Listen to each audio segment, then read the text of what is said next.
And we'll get to that a little bit. But it says Target and Walmart are pulling their Xbox stock according to alleged staff. Last month, one of the largest retailers in the world, Costco, confirmed that it would no longer be selling Xbox consoles. Now that there is a fact, but here's the disputed part. It says now several other vendors may be following suit. According to Reddit users who claim to work at Target and Walmart, both stores have begun removing their Xbox stock en masse. On Wednesday, the Target I work for has removed all Xbox games, and I'm pretty sure it will be store-wide. All the games have been discontinued and will likely go on clearance. My local Target is getting rid of the Xbox section, says another post attaching photo evidence. The electronics manager says they will no longer carry systems, games, or accessories. He also said all Targets in the Kansas City area are purging Xbox stock as well. The Walmart store I was working at is getting rid of Xbox games too. All right. It says when browsing Target stock online in the Kansas City area, you'll find that Xbox products are notably limited. Much as these Reddit users claim, in the Kansas City North store, for example, there is only one Series S available, as well as a handful of controllers and limited stock on several games, including Doom: The Dark Ages. In stark contrast, there is an abundance of PlayStation 5 and Nintendo Switch consoles and controllers, accessories, and merch. In fact, there are more PlayStation portals in stock than Xbox consoles. Okay. So that's the story. That sparked this. Shinobi 602 leaked that out there. Now here's my response to this. This is why I didn't read that story until now, because it didn't tell me anything that I did not experience myself. I put this out here. I said I was at my local Walmart yesterday. All the physical games and gift cards were gone.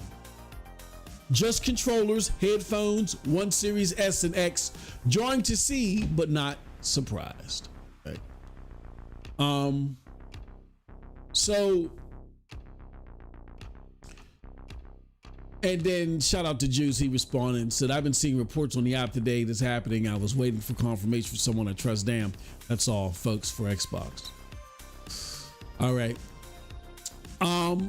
But let's follow up here. So then what happened was Windows Central dropped this article based off of Jazz Gordon, the writer, talking to some people, other people, saying, hold on, nothing's happened in my area. There's still stock, right? And there's a picture here showing consoles and stuff like that being stocked. And then there was a statement from Xbox, right? And then they lead with this article or title: No Target and Walmart are not removing Xbox products from their stores. And let's see here. Let me see if I can find this statement. Because we got Destin Laguerre, who said he called his local Walmart and asked if they were discounting or pulling Xbox stock and all this other stuff. There's supposed to be a statement from Xbox, and I can't find the statement. Okay, here it goes. It says, Microsoft has given us a statement noting that Walmart and Target at large are still committed partners for Xbox hardware. So it says Target and Walmart, among other retailers, remain committed partners for Xbox console accessories and games. Okay. So here's the part that is upsetting, in the part that leads to the misinformation train. All right. So let's go back here. And I say, this is why this site is targeted. Something is happening. I've seen it with my own eyes. The entire Xbox game spot at my local Walmart, not just empty, spot removed, not just empty. So where all the games and the gift certificates were at, they were removed. I said, maybe it's incremental, maybe it's regional, but it's something. You can avoid the bombast and still not throw the baby out with the bathwater. What am I saying here? I'm basically saying, look, I've seen it with my own eyes. Xbox regular content products removed from my local Walmart. In synchronization with how there were descriptions on the internet. Now, There are bombastic claims that Xbox is leaving these stores altogether. And I will say this.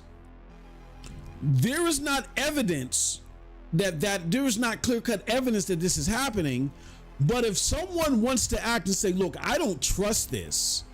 Why are they doing this all of a sudden? They very well could be pulling from local retail, and that's how I obtain all my stuff. I don't like this. I'm making a major decision on how I interact with Xbox because of this, or if I continue to, I wouldn't be mad at them. Now, I do think there's a more logical, or I don't want to say logical, there's a more probable thing that's happening here that doesn't necessarily disregard the possibility that hardware will be admonished. But I think regardless of where this ends, I think this is a phase of something. And I'll break it down to you. And thanks to another content creator, we've been given insight on this, right? But this is the problem, and this is how this is misinforming gamers.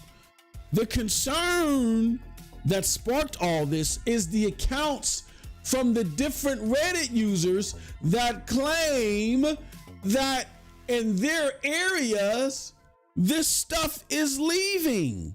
This stuff is being removed from the shelf. That is the issue. This report, you did not debunk what they said. You did not debunk what they said. It's been researched apparently by this author. And what's been researched has been discovered that yes, in these areas, this has been pulled, it appears. And an employee there with firsthand experience has been instructed to remove it for some reason. This is all, and if this was just one random area, it'd be fine. I'm all the way on the other side, well, halfway on the other side of the country. I'm in Pennsylvania.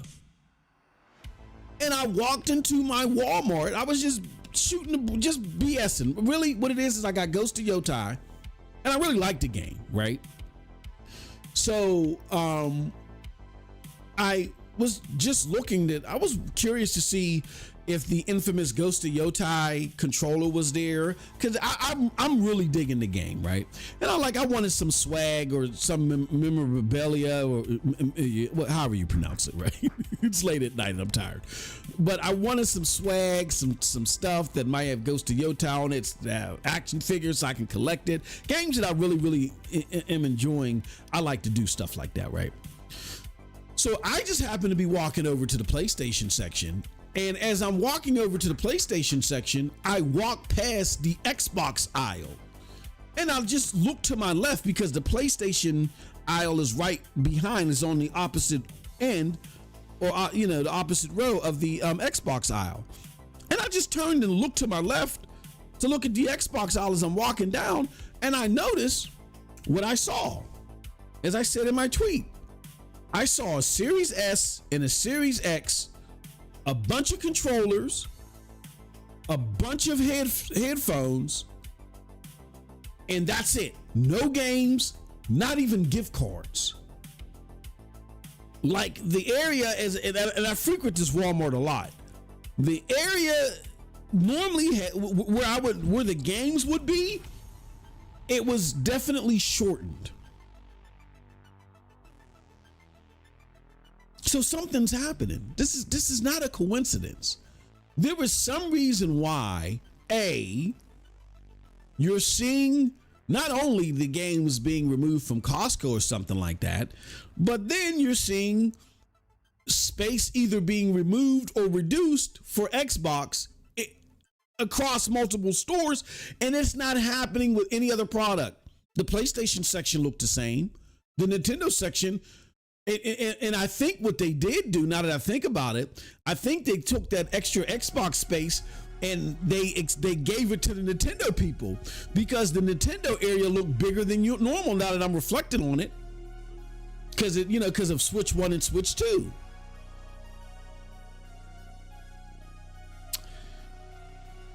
Here's some insight to what may be going on. And I want to give a shout out to King Thrash. Now, I know a lot of you are going to hear this and you're going to be like, oh, King Thrash, he's so polarizing and he's such a this and that or whatever. It's just stop it, okay? Just stop the crap. King Thrash, I remember, was on a podcast that I used to do a while ago. And this is during my Xbox fanboy days, right? And I remember we were making fun of him and all this other stuff because we were like, you're wrong. There's no way Xbox is going third party. Matter of fact, no. I'll give credit where credit is due. There was one person on the podcast, shout out to the homie Nethos, who at the time, he had a more centrist view when it came to that, when it came to Xbox. Nethos said, you know what? I believe that they both would do it. I got to give credit where credit is due. He said, you know what? I believe they both, and I think Xbox would be first, I believe he said. But King Thrash was like, no, Xbox is going to go the way of third party. We were laughing and whatever. And I remember trying to do put him in the okie doke, right? What do I mean by that? To try to disprove him. This is an old Xbox gamer trick. What I try to do is I try to use deception because, whenever someone is saying something that you don't like as an Xbox gamer, and yeah, I'm giving out all your secrets, you ultra rabid fanboys. We would always talk about how we can discredit them without addressing the issue, right? So here's what I did. It was just all about making you look silly. Whenever you were saying something that there were nuggets around that could make it sound true, we just wanted to discredit you and make you look silly. So how did I attempt to do that? And it was effective at the time. I basically said, I asked King Thrash, I said, Thrash, what's an SLA? Because Thrash was like, look, man, I can see this because of my experience and negotiating contracts and all this other stuff. I can see it. I understand what's going on here. Xbox is going third party, right? And he said this several years ago. So I tried to back him in the corner. I was like, Thrash, what's an SLA? What's a service level agreement? He was like, sir, SLA? I don't know. What? And I was like, see, gotcha. You don't know what an SLA is, so you don't know about contracts, right? And that was good because that's how you win arguments with the Xbox crowd. You deflect. You go into the weeds, and you try to make someone look silly there. See, discredit everything you said because he doesn't know what an SLA is. When really, a SLA, a service level agreement, it's legal representation that's only useful for certain types of businesses. Like what King Thrash, his experience with contracts is based upon retail shelving.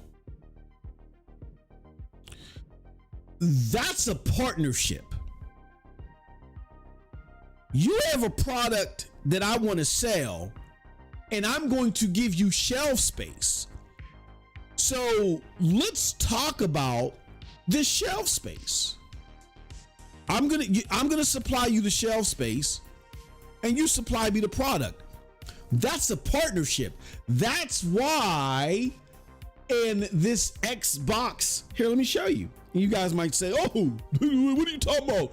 MM, no, this should be a service level agreement. You got Thrash. No, right here in their statement to Windows Central, what did they say? No, I'm gonna make this live now. This is gonna be this is too good to keep for just the members because you're getting educated here.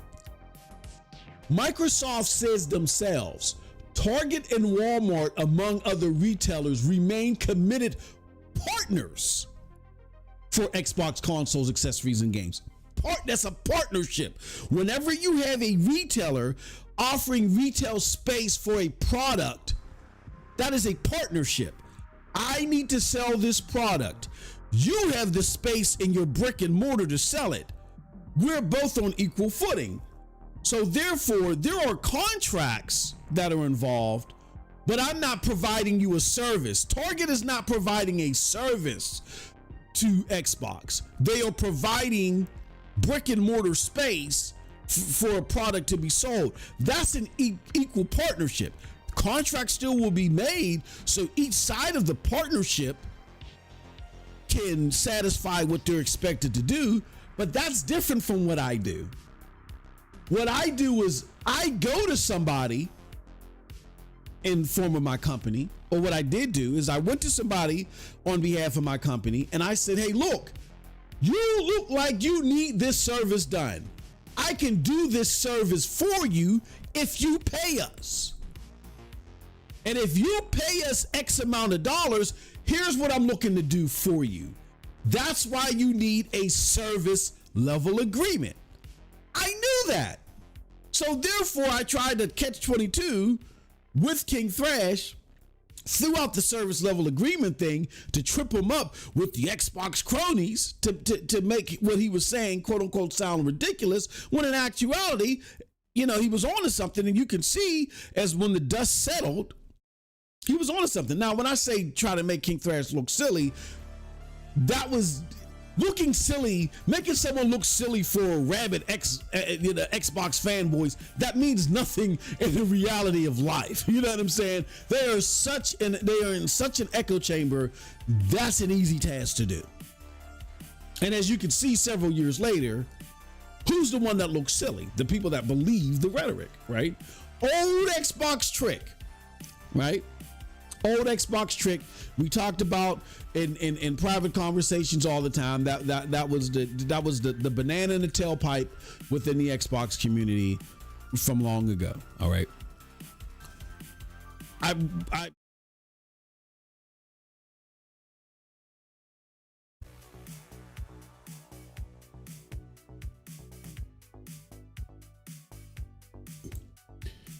What's up, people? What's up, people? What's up, people? It is your boy MM2K back again.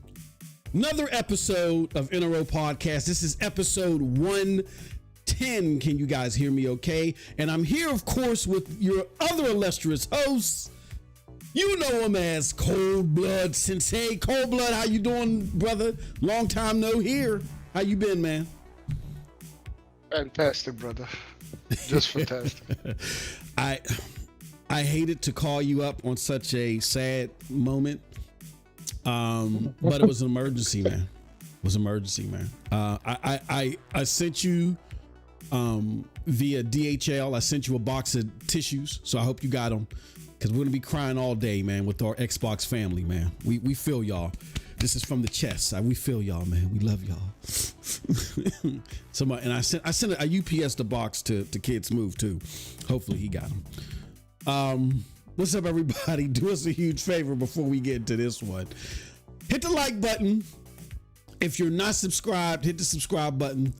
Rock those bells for notifications, please. Let me say a couple of things. First and foremost, I want to thank you guys for being patient.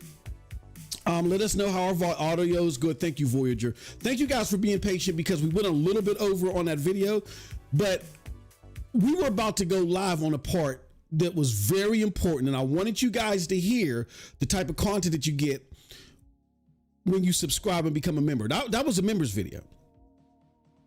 And I was breaking down the whole situation with King Thrash. If you follow King Thrash, you would have seen the video where it was me and some other content creators back in my Xbox fanboy days, where we were trying to trip him up, right? And it was trying to make what he say sound ridiculous. And I was breaking it down on the tactics that we were using in order to do that. And you see a lot of those same tactics today. Like, for instance, now that the homie Tim Dog is 1,000% right, and he's having I told you so walkathon across all of the internet, now he's being attacked personally. He's getting, he's getting these ad hominem attacks. You know what I'm saying? So these are the type of games that they play in the Xbox community. I know, because I used to be in the Xbox DMs with them, planning all this BS out. But that was one of the tactics that we use. Oh yeah, let me throw the word service level agreement out and trip up King Thrash. It's this small microscopic stuff that has nothing to do with the tea in China that we try to get people to fixate on and deflect from the real issue. You know what I'm saying? And you're going to still see a lot of that. So I'm talking to you, the unsuspecting gamer, that's like, you know, trying to get some gaming news and figure out what the hell's going on and if the Xbox is still a viable console platform. You know, you'll get the truth here. You're not going to get the truth from a lot of these content creators until they feel like they got to change up for their super chats and ad money. So that's why I played that a little bit extra, a little bit over. Thank you guys for staying over and listening to that. I thought that context was very important. On the heels of King Thrash, my God. Cold Blood, did you see his latest video? No, I didn't. Oh my God! After the show, oh my! Oh shit! Oh, excuse me. It's very ironic, Cold Blood, because the whole salt content thing, which I think is just stupid content. I'll be honest with you, it's stupid, feminine ass content. I'm sorry, I hate to sound sexist like that, but it's like, not when I say feminine, I mean it in a like a feminine, gossipy, whiny type way. You know what I'm saying? Like you would see a bunch of tweens. It reminds, or The View or some shit like that. It's just pathetic content. To where you try to play this okie doke where the whiny people, the fanboys, the rabid fanboys, you try to make it seem like they're the sensible ones, but the people that are telling these other gamers the truth, they're the ones that are salty. I've never seen anybody salty that was number one. I've never seen it. So that was their goal with this salt content. I hate it. I think it's stupid.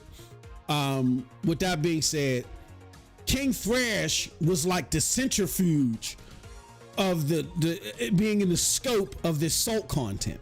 You know what I'm saying?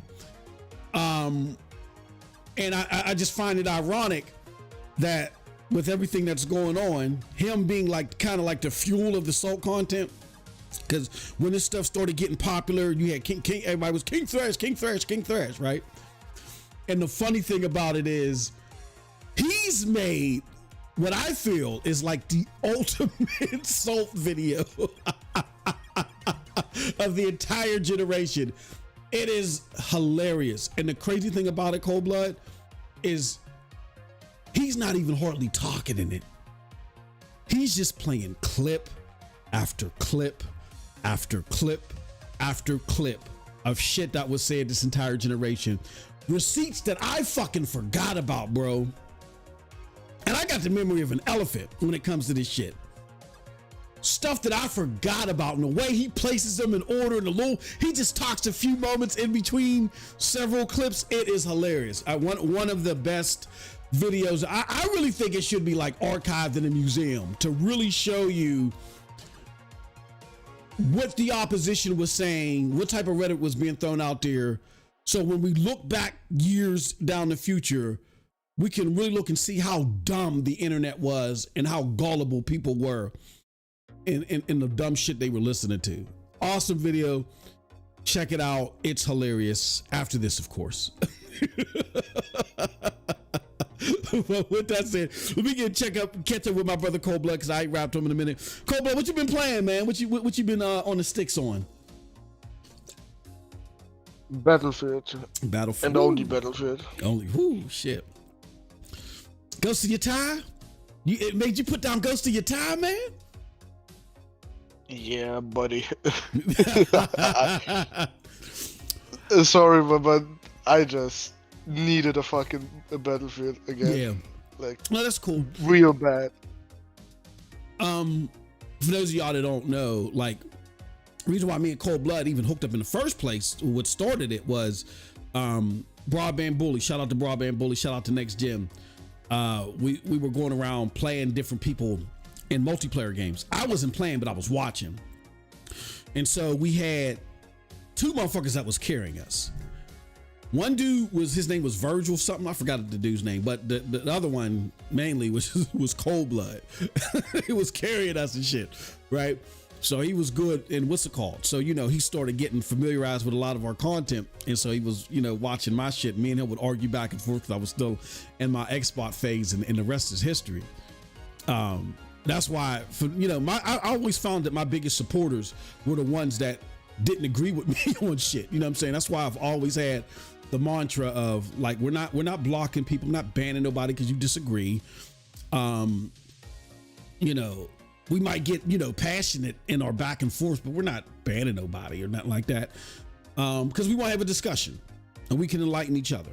And a lot of the stuff I was arguing with my brother about, he ended up being right about. So, but that's one thing that doesn't happen in the Xbox community. And that's kind of the reason why I like faded from them, from most of them.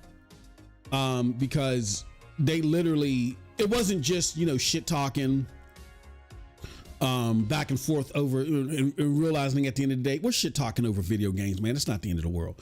They literally took this shit personally. You know what I mean?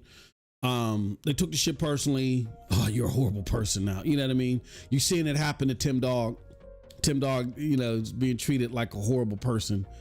But he's having fun with it. I'm gonna tell you, two people who are ultimate at playing victim and turning limited to lemonade for themselves. Tim Dog and my homie Next Gen. You fuck with them, they will make you wish you never acknowledged them. So they're just having fun with all this shit and just rubbing the salt in everybody's wounds. I'm loving it. And I like Mike Yabar jumping in there taking a few jabs too. But yeah. So really the background is because of Call of Duty. And so this is right up, Battlefield is right up Cold Blood's alley. And once I get through Ghost of Yotei, get a little bit more Borderlands in with my limited time, I've always had my eye on Battlefield. I really want to try that out because I was big on Battlefield back in the day, back on PC. 1942, that was my shit. Let's get to the chat real quick, Cold Blood, and then we'll get right into the show. We got Andrew Wilkins in the house. Well, first we got Lady Gamer. She says, hey, MM2K. We got Old Man Gaming Guru says, what a weekend. What's good, fellas? Shout out to y'all. Andrew Wilkins celebrating 12 months of membership. Shout out to Andrew Wilkins, man. Andrew Wilkins, even though he keeps desecrating my 360 era, he's been around. He's been a real one. Appreciate it. Unchained 1990 said Sony literally took everything for Xbox. Took their side chick, everything, bro. It's ridiculous. You forgot spinning, pretending it's a good thing. You know what they didn't take? What's that? You know what they didn't take from them? What's that? Third place. Not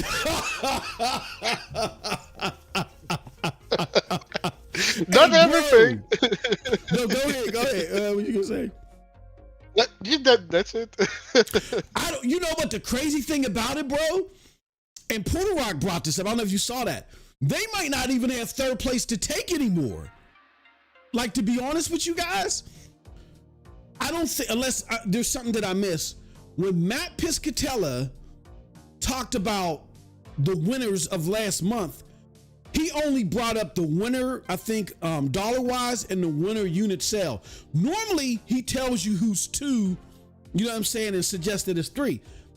He left that wide open. So Puerto Rock said, well, shit, does that mean that 2 was Switch 2 and 3 was Switch 1?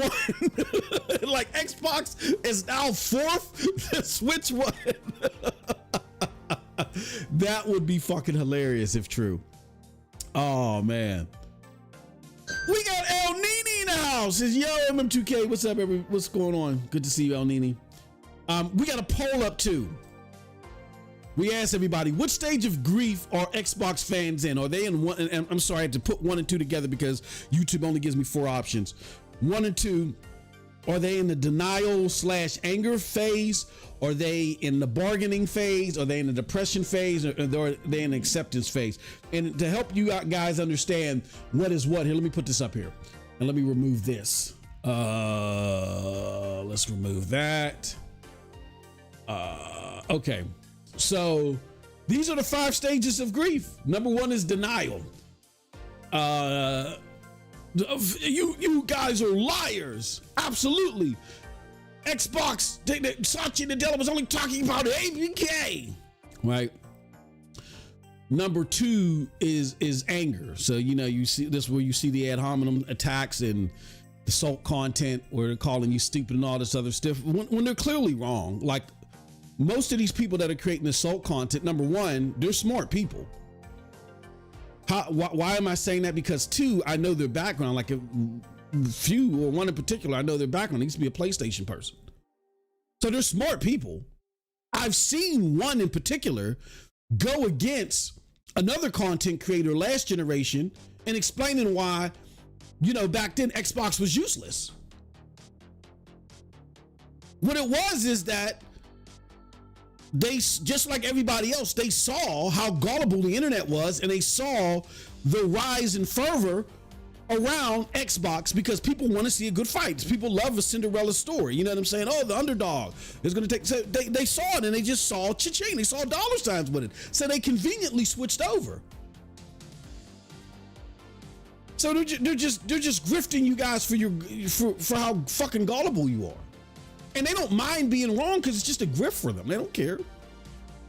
But you see, anger and frustration is 2. Number 3 is bargaining. Well, they have to do this. If putting games on PlayStation subsidizes me getting Game Pass cheap and getting the best bargain in gaming, then so be it, by golly. But they can't do that anymore. They have to skip that stage because there's no at least we got it cheap in Game Pass. Now it's fucking expensive. Exactly. So that's 3. Number 4 is depression, struggling to find meaning and reaching out to others to tell one story. So we saw something, if you watch the King Thrash story, King Thrash video, there's this one clip where really cold blood, you won't fucking believe it. This ain't a big spoiler, but out of all the fanboys that made the most sense, I want you to see if you can guess it. One particular fanboy made the most sense. They had a moment of reality, of clarity.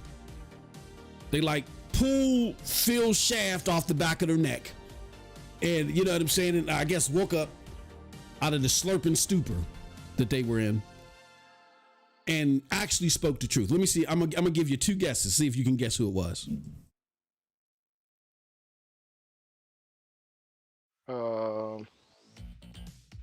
Smooth? Nope. Boomstick? You were close with the second one. Was Hargeet. When you probably didn't, I forgot about this clip. When Hi-Fi Rush first went over, Hargeet is the one that said, you have now opened Pandora's box. And I'm paraphrasing here. Everything's going to go and then what this is going to do is this is going to fuck up Game Pass because people are going to, because Game Pass is supposed to be a lure to make you say, look, I'm gaming here, but if I can get all these games for only $10 a month, let me go over there. And now if you're bringing the games over, I have no point of going over there because not only, because now the games are coming on my platform and I'm used to buying games. So I don't give a fuck if the games are $10 a month over there. I can just buy them here because I'm used to buying games. He predicted all this stuff when he had a moment of clarity. He stopped gagging on the shaft, you know what I'm saying, and really spoke like the rest of us. Then Phil grabbed the back of his head again and said, where you going? Then he just started gargling all over again. But he had a moment of clarity. You guys got to watch the video. It's like, I couldn't believe it. I forgot all about that clip. So, interesting stuff. So the depression, that's an example of the depression stage. Struggling to find meaning. Like Hargeet was like, what the fuck is going on here? Like, why is this happening? Like, what sense does this make? This makes no sense. This is what it's going to cause. And he was 1,000% right. And the last is acceptance. where I've seen some people say, you know what? I can't wait for this new Halo to come out. I could care less what logo appears. And then they disappeared off the internet and shit. They suspended their accounts and all this other stuff. We've seen examples of swaths of the Xbox fanboy community in all of these phases. My question to you guys with the poll is, I want to know, in your opinion, where are most of them at? Where's the majority of the community at? Is it 1 and 2, 3, 4, or 5? So, well, I don't think many are on the acceptance stage yet. Yeah, that is too soon now. Most of them are probably in denial. Yeah, I would say. He said they're still in 1. They are still in La La Land. And some like Kids Move. I sent you the clip. It's fucking depression already. Yeah, I would say he wants to retire from video games, bro. Yeah, I would say Smooth is in 4. Yep.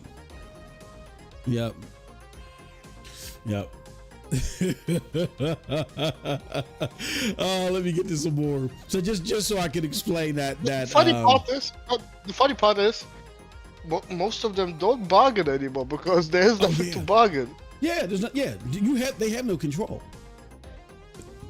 They have no control. It's just for games. You know, the bargaining thing is, it's just for game. Like these same people that said it's just for games were the same of the same ilk and the same mind state when, admittingly, I and other Xbox fanboys at the time said, no, nothing's coming over.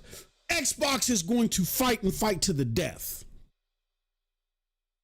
Those same people was like, absolutely not. And if something of Xbox does go over, it's over. You know, and over my dead cold body. So when it happened, it was like, it's only Sea of Thieves. It's only Hi-Fi Rush. So it's only your biggest multiplayer game and only your most innovative, game coming out of the last generation. Okay. If you say so. All right.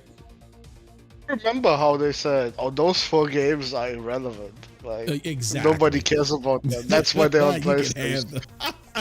But Forza? No. Yeah, come on. But Gears? Nah. Come on. Halo, forget it. Never gonna happen. Never. No. That's the Xbox brand. Why would they do that? Why would you send any over? And this is why I always make a contrast between the Xbox community and the PlayStation community. Xbox community now is putting forward, they put all of their pillars over there, right? And now they're trying to, who cares? It's old. Like, and still talking like they're competitive. PlayStation put Helldivers over there, right? A second party game, still their IP, but they put a second party game over there. And the community was in a fucking uproar.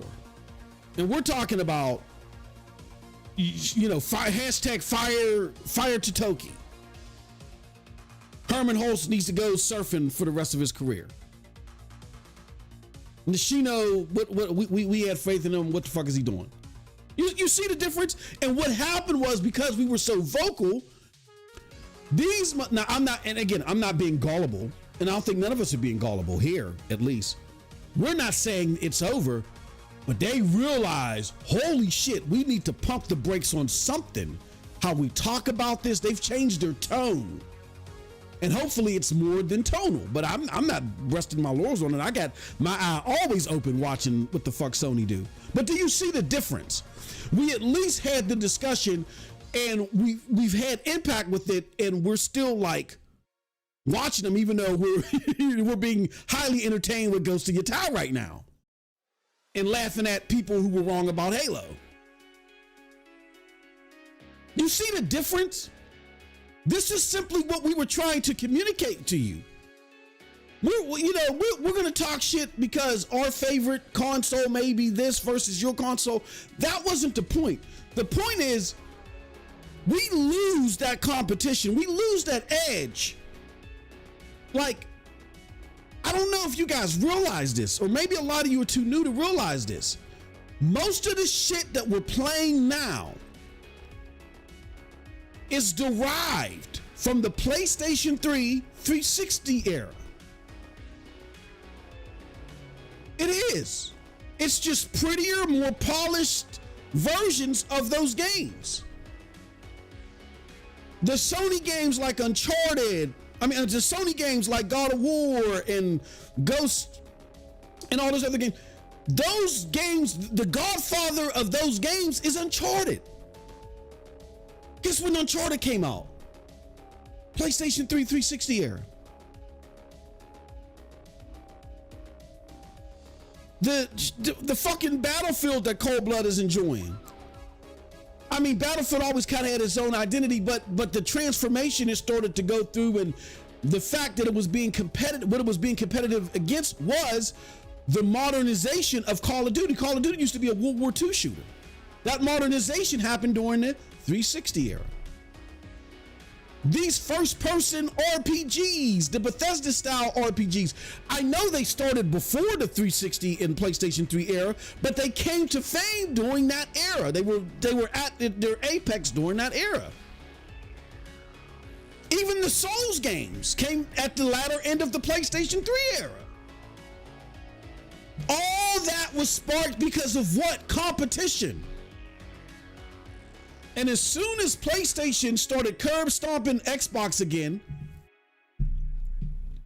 we're just getting heightened versions of those games because,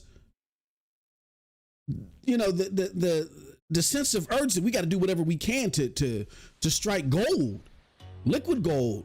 It's not as high as it was back then. So that's why a lot of PlayStation fans were like, yeah, we talked our shit, but we're like, come on, y'all, like, I want to have a race. Get the fuck off the grass. Come on, let's run. I can't win nothing if nobody's running with me.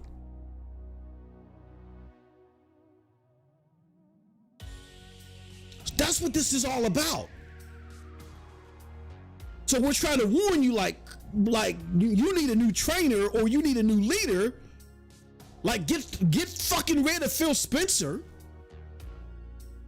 Let's run.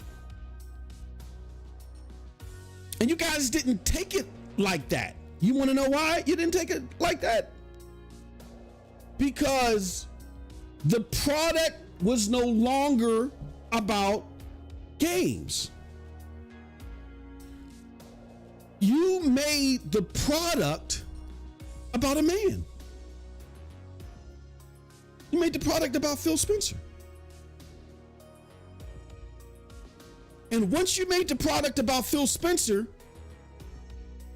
instead of you judging how shit is coming out and be like, nah, man, there's a standard. Instead of you operating by a standard, you then flipped it and made it your job to defend everything he fucking does. Like, are we actually trying to make Amy Hood and Satya Nadella the scapegoats of this? Fuck it, we might as well get right into it. I mean, yeah, Satya Nadella and Amy Hood are not the leadership that you want of a parent company that's in charge of a gaming division. But this was the final straw before everything fell off the cliff. You had failure after failure after failure after failure. And everybody was to blame except the guy in charge. First it was Terry Myerson, and now I'm hearing Terry Myerson's name invoked again. Like, what the fuck? Terry Myerson, people said he was a jerk. Okay, fine. A lot of people, smart tech people, they are jerks. I work with a lot of them. They can be jerky. So the fuck what? That has nothing to do with the competency of their ability to do their job. Even Terry Myerson, who was put as a roadblock between Phil Spencer overspending money. Even he bought into Phil Spencer getting Crackdown 3 to be the way that Phil Spencer envisioned, and he fought behind the scenes for Phil to give you Crackdown 3 the way that he wanted to, and Phil still bubbled that. Remember when Phil Spencer told you, oh, yeah, Crackdown 3 is going, I just played it, and it's the game that gamers deserve, Xbox gamers deserve. And it came out, it was a bunch of cow dung. That's all it took for me to say, this guy doesn't know what he's doing. I need to back away from this. So Terry Morrison gets ousted. So then y'all started blaming Shannon Loftus and shit. Oh, Shannon, she doesn't understand gaming, and she put Age of Empires as a PC exclusive. That's Shannon's fault. Right? Then you got Satya Nadella signing checks. You motherfuckers got Bethesda. You got Bethesda. Everything from Bethesda is in shit and gold, but goddamn it, Elder Scrolls and Fallout. Checkmate. I'm not saying Elder Scrolls and Fallout are better than Last of Us or whatever, but with your warehouse of cash and the popularity of those games, checkmate. And what you did was you took the game that was supposed to be the game of the generation, Starfield, and you snatched it from the jaws of PlayStation. Because it was heading towards a PlayStation exclusive. We know, but because of the FTC trial. So they went from having Sony's decent war chest to your ever-flowing war chest. Checkmate. And you fucked that up. That wasn't Satya going through those studios saying approve Redfall. It was fucking Phil. What are you dummies talking about? You're so fucking dumb. And oh, I love that you're being exposed right now. And I'm not talking about the content creators, because I don't even blame them anymore. I said my piece about them where Colt came out and he apologized. And I don't expect anything of any creator that I didn't have to do myself. So he apologized. Now again, and then on top of that, his latest video, even though it still had some Xbox rhetoric in it, it was a lot more tamed and balanced.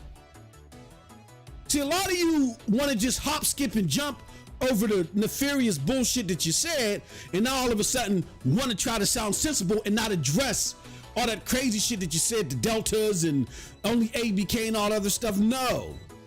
So the only one of yous that I got some respect for is Colt.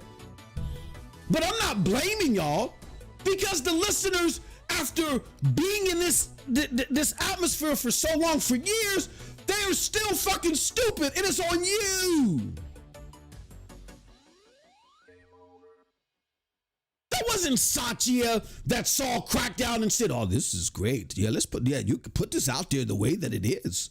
And let me tweet everybody and say, this is what they deserve. That wasn't Satya. That was Phil. When the Xbox One X, the world's most powerful console, mid-gen fucking refresh, what did it launch with? Did it launch with powerhouses to show you how powerful it was? No! It launched with Super Lucky Tales and a fucking Xbox OG game from the original assets. Was that Satya or was that Phil? And the most critical part of this that everybody hasn't connected the dots to, but we keep explaining here ad nauseum. When Satya opened the checkbook, after they had already bought studio after studio, remember they were buying all the studios and they had 21 studios or whatever before they even bought Bethesda. And then they bought Bethesda, which was the biggest gaming purchase ever at that time, only to be superseded by fucking ABK.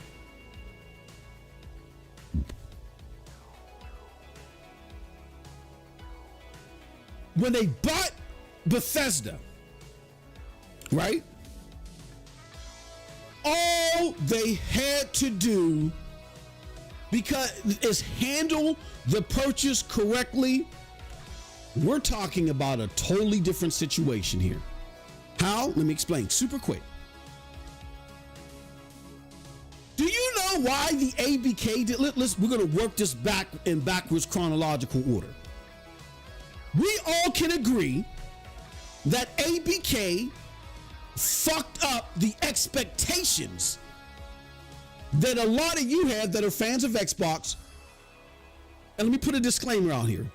All of this content, if you're a cloud gamer or a PC gamer that isn't shilling for Xbox, you know what I'm saying? If you just happen to be a real PC gamer or a cloud gamer, none of this applies. This is everything that's happening with Xbox is actually good for you. If you fit in those two categories, this isn't for you. I'm talking to the console gamers who make up the bulk of the Xbox consumer base and the Xbox money.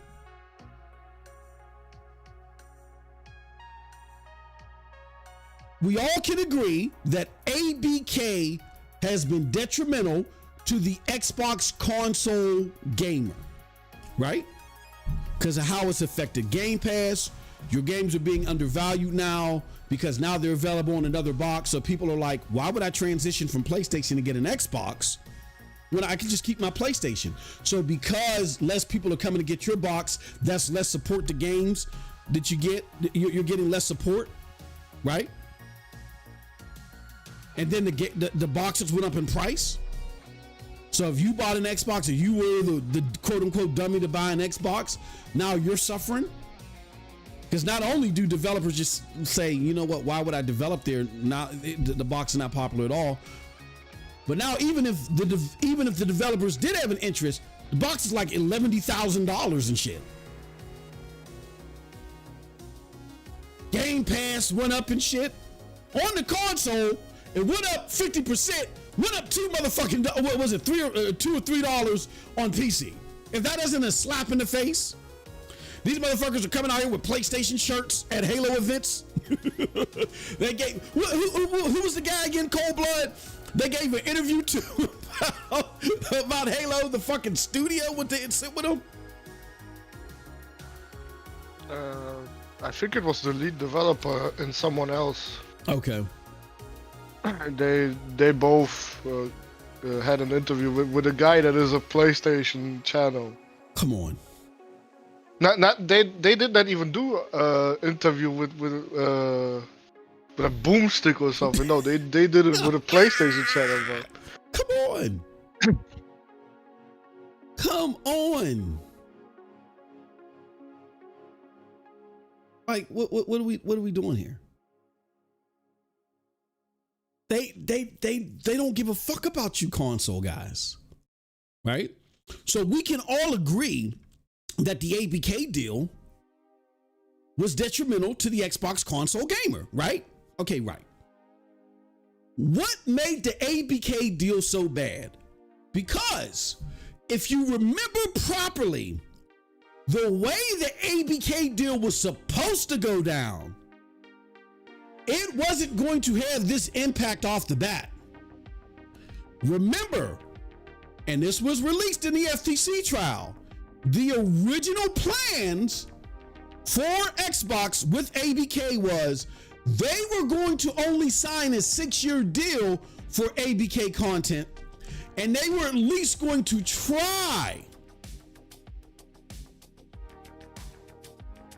to start making this stuff exclusive and see how it went.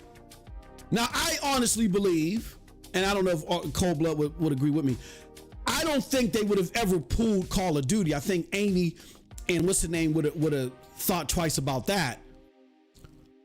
But that could have always been in the back of their head. They would have done something with Call of Duty where it was like, because remember Tim Stewart talked about it. We're looking to make our games better, first or best. So maybe, the Xbox, there would have been a wide gap in the Xbox version versus the PlayStation version in hopes to draw people from PlayStation to Xbox. That was their plan. More importantly, it was the nascent cloud market that Satya was eyeballing. He wanted to have exclusive streaming rights to Call of Duty so he could snatch it from the jaws of Amazon Luna and Google Stadia and make them say, why even bother? And it worked with Stadia. It worked with Stadia. We'll talk about that a little bit more a little bit later. So remember, this wasn't supposed to go down like this. Like everything that you guys wanted, that Phil really did want to start making shit exclusive and put PlayStation in the hot seat.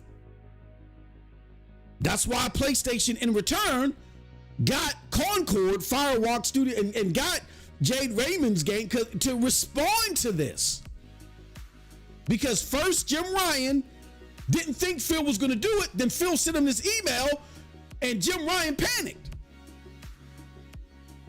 So let's not forget that. Why couldn't they carry through that mission that would have kept Xbox intact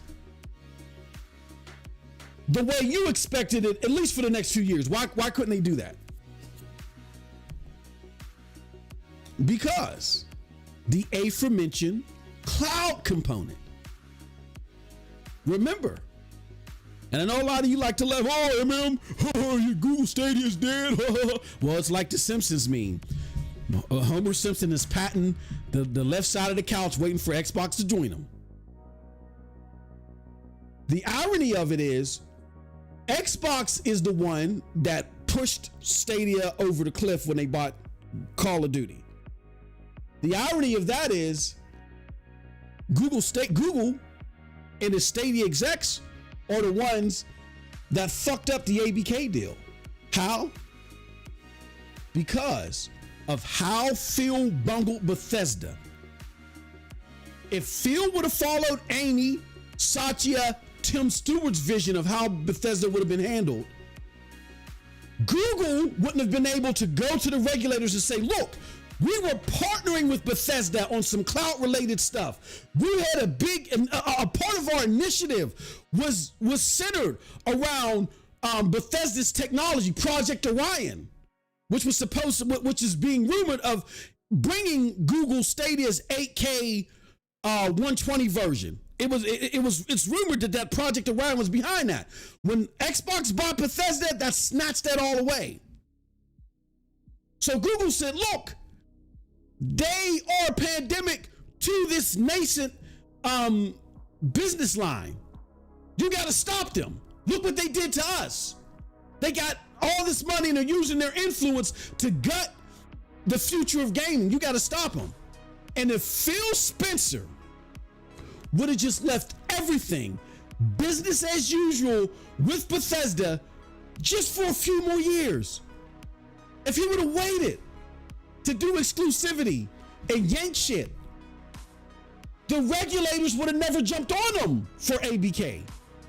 There would have been a review, but Google Stadia wouldn't have had Google wouldn't have had a leg to stand on and say, here, look at what they did. The Bethesda deal goes through.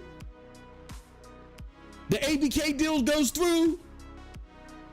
And Microsoft can do whatever they want with the content because the regulators passed everything. They don't have to give up their cloud rights. They don't have to do all this other crazy shit that made the ABK deal an albatross. Remember, our homie Tim Dog told you. He's not so crazy now that there were murmurs that if Xbox could do the ABK deal all over again, they wouldn't. They wouldn't. This did not go down the way that Microsoft wanted it to go down, especially with all the money that they paid for it. They lost so much control of how they wanted this deal to be handled because Phil Spencer couldn't contain himself. That's why, what's his name that left? Pete Hines. That's why Pete Hines was fucking infuriated about Starfield being exclusive. Because the game plan, the selling point to them was, oh no, you guys are going to operate business as usual. It'll be a while before we try any of that, if ever. And remember, the Tim Stewart vision of first, better, or best, that's what Bethesda was sold on when they made the deal. If Phil Spencer follows that mantra, We're in a totally different situation. So you guys can get mad at Amy and Sachi all you want. Phil fucked up the car. He ran it into the pole. And of course the parents said, get the fuck out. You're not going to the party anymore. We gotta take the Lambo back and get it fixed. But you guys aren't looking at this sensibly. You're mad because Sachi and Amy took the car. You're not pointing out the fact that Phil crushed the motherfucker. He just wasn't competent enough to handle this job. And y'all can clip this.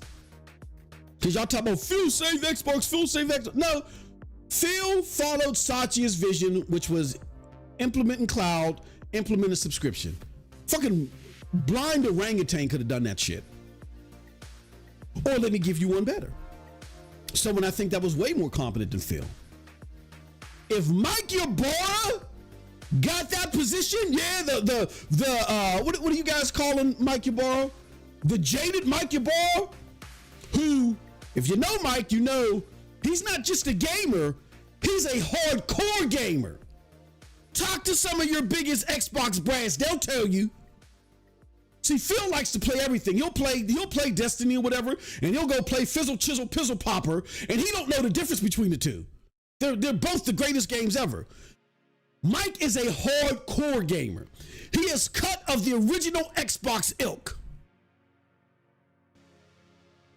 So Mike would have been able to implement, I feel, Satya's vision of cloud and subscription, and would have kept the same green blood flowing through the platform that made the platform great. He would have been way better at having that blood pumping through.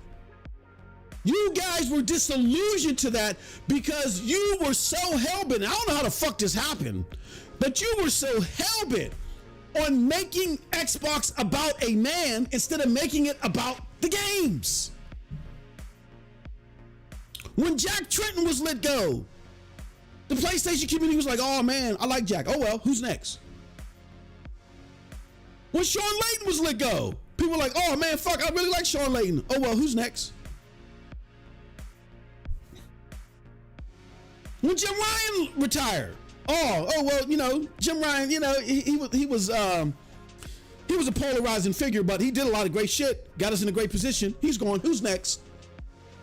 With PlayStation, it's never about the man. Well, there's only about one man. Mark Cerny. That motherfucker's a genius. But it's not a persona. Everybody, oh, I love you, Mark. Oh, they're not kissing logos that he walked on and all this other shit. Y'all made it about a man instead of making it about the games. So now you're forced in a position where everything he fucking does has to be legitimized.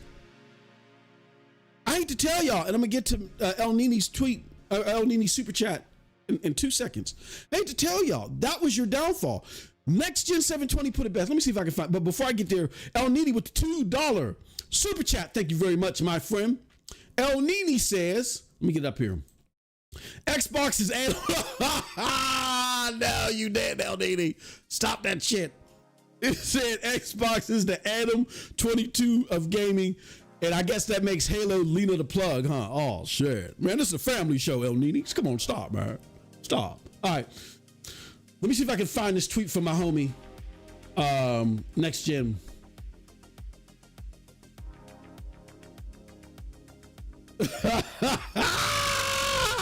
Cold-blooded stupid. He sent me, welcome to the family.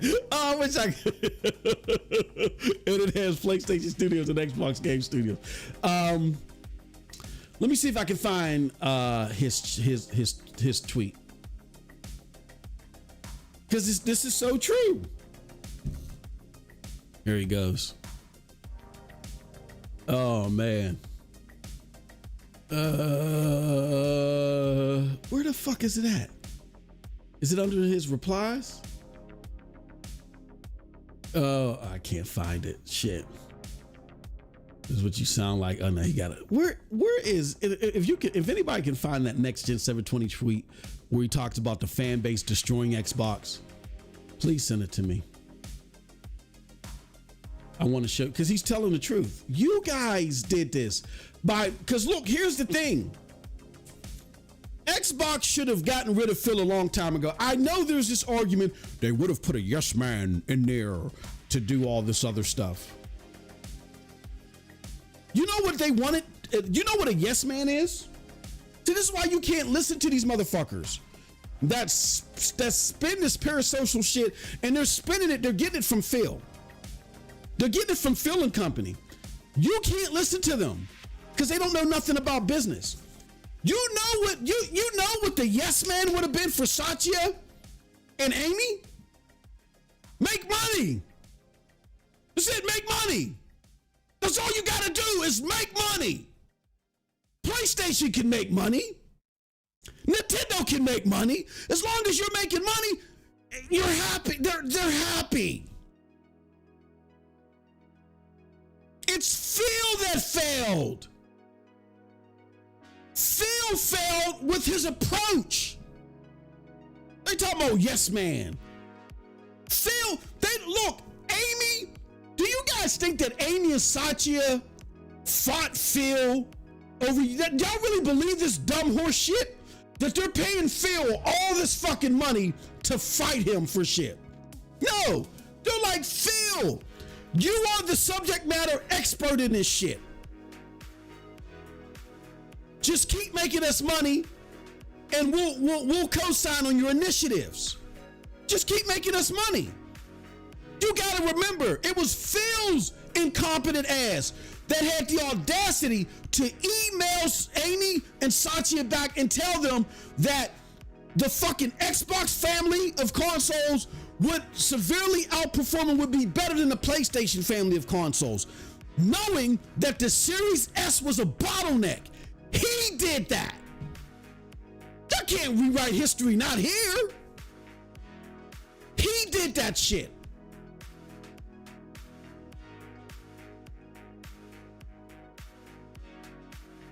So stop acting like they went and paid Phil all this money to fight him. No. They're like, okay, if this is where you going, then you go ahead and go. But we gotta have milestones met. And he kept selling milestone after milestone. You guys don't know business, and you're not in the corporate 500 world. This is why you guys are so fucking gullible, and you get grifted so easily. What wasn't reported enough from these creators, which we reported on here time and time again. Do you know how embarrassing it is as a CEO to have a level of performance linked to your compensation and having to remove it?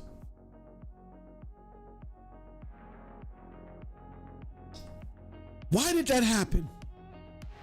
That happened to Satya under Game Pass. And why did that happen?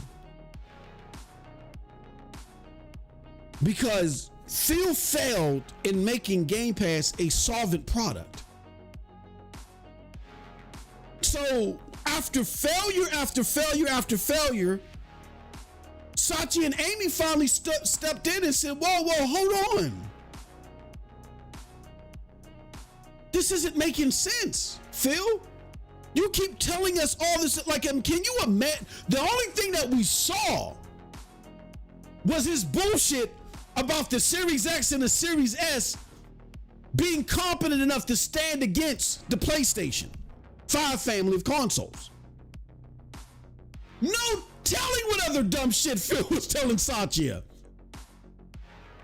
And Satya said enough is enough. You really don't know what you're doing. And the only reason why Phil isn't going yet is because they realize that what he's successfully done, he hasn't done anything great for the brand. The fucking brand it's like they went back in time. It's like Honey Who Shrunk the Kids.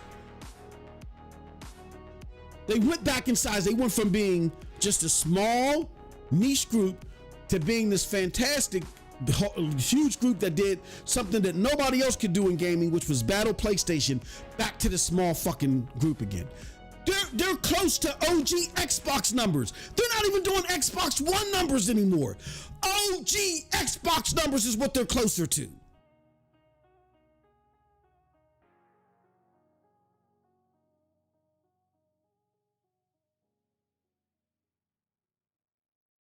What Phil was able to do was create cover for himself. That's why Phil, and that's why Tim Dog is like, look, man, I feel like I was used. Because he discovered some things that were being said in a lot of these leaks, and he realized in regards to parasocial activity, and remember, in the FTC trial, Phil talked about how we're going to push xCloud. We're going to use Halo, despite xCloud's performance, we're going to use Halo to feed our parasocial relationships to promote xCloud, and it didn't work. Why? Because as much as these creators out here claim that they love Xbox, you never see them playing any Xbox games. You know, I've never seen a bunch of creators never play any game. We got a whole, and I hardly get to play any games. Cold Blood's playing all the time, but we got a whole channel dedicated to gameplay. I'm about to release some more Ghost of Yotei shit. I just had to let it bake and stew so that the visual quality of it is 100% because how YouTube operates. But I got like 5 Ghost of Yotei, 3 of them are 4K videos, and I got 2 1440p videos that I'm about to release. Y'all saw me putting out Borderlands videos. You don't never see this shit from these creators. There might be 1 or 2 out of the thousands of Xbox creators. There's like probably 1 or 2 that gives you gameplay.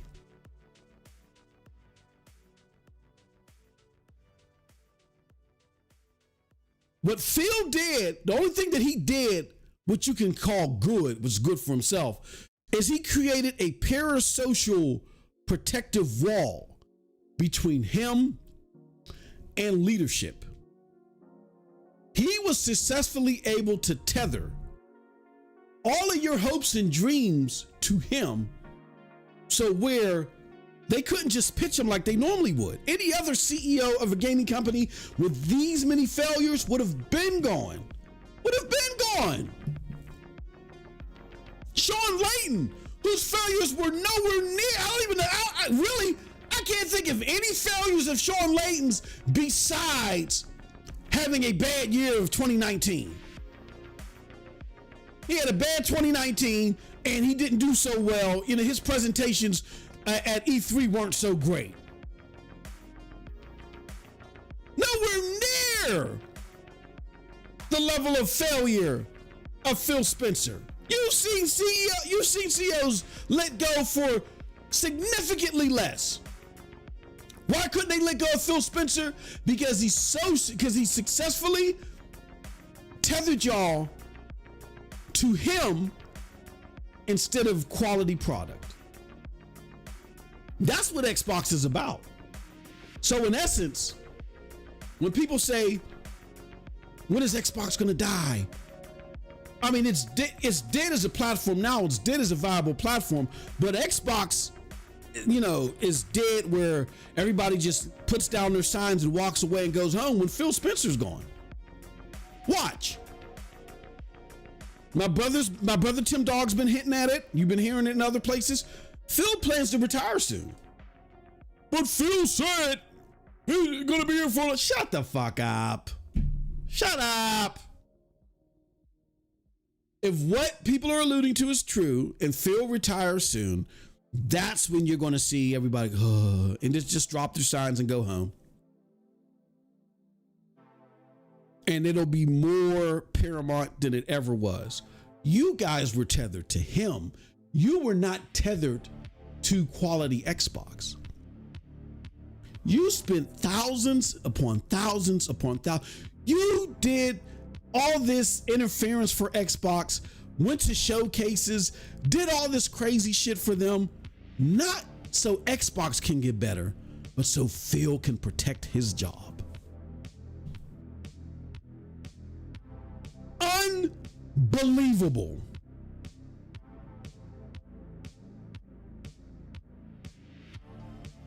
Donald Cowie says Phil Spencer is now a very good used car salesman. No, he's an occult leader. He's an occult leader. He successfully got you to invest in him instead of investing in Xbox.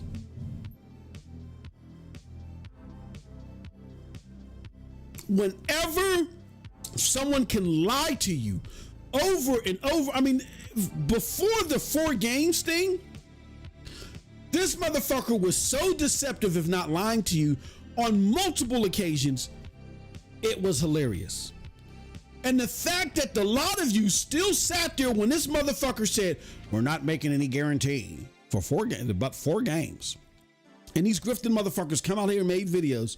Yeah, see, they were dead wrong. And y'all fell for it and believed it. Shows that he was an occult leader, that you were part of an occult. A gaming occult nonetheless, but an occult.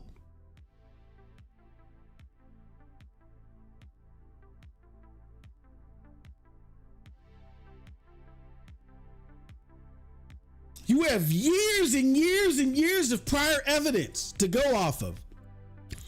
And all you got to do is Phil says, Phil says, Phil says. And y'all still believe it. Instead of acting like a consumer, like, I don't trust this motherfucker. Matter of fact, why is he still here? Like, I'm an Xbox fan. I don't give a fuck about him. This is not about him. I can't plug my HDMI cord into his ass and play great game. Well, maybe some of you fantasize about doing that, but I can't plug my HDMI cord into him and get great games. I plug it into an Xbox. Fuck him. And I think a lot of it is because he pretended to give you so much access. He was, talking to podcast members and being on Twitter. It was all a tool for him. And why do I say he pretended to give you access?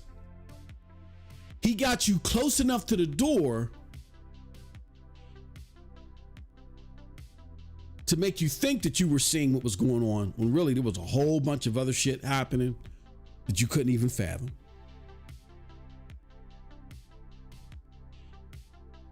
You're like, oh man, video games are so cool. This guy is giving me a first-hand look. Look, I can go out and touch it. Look, cold blood. Ah! And then he got y'all. Wait. So me paying so much money for Game Pass ain't gonna guarantee I can put my HDMI up his ass? Is that what you're trying to tell me? At least that, at least it's a scam. She could be like, look, Phil, all this shit fell apart. Crackdown was dog shit, was fish doo-doo. Fucking, you never came out with the VR. Redfall was Redfall. Look, man, at the very least, come on, man. I won't tell anybody here. Let me shove this HDMI cord up here.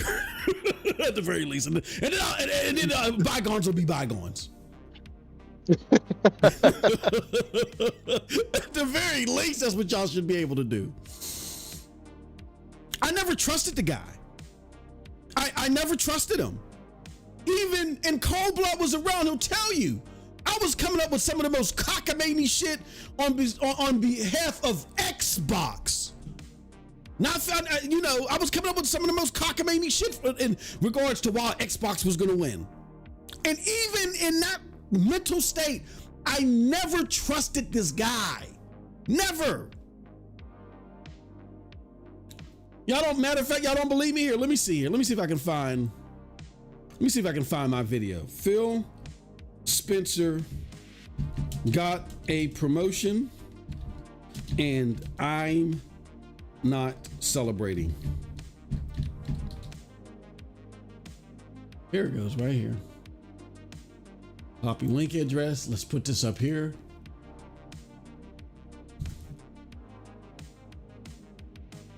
Here it goes right here. My very first video on this channel, September 20th, 2017. You guys think I was capping?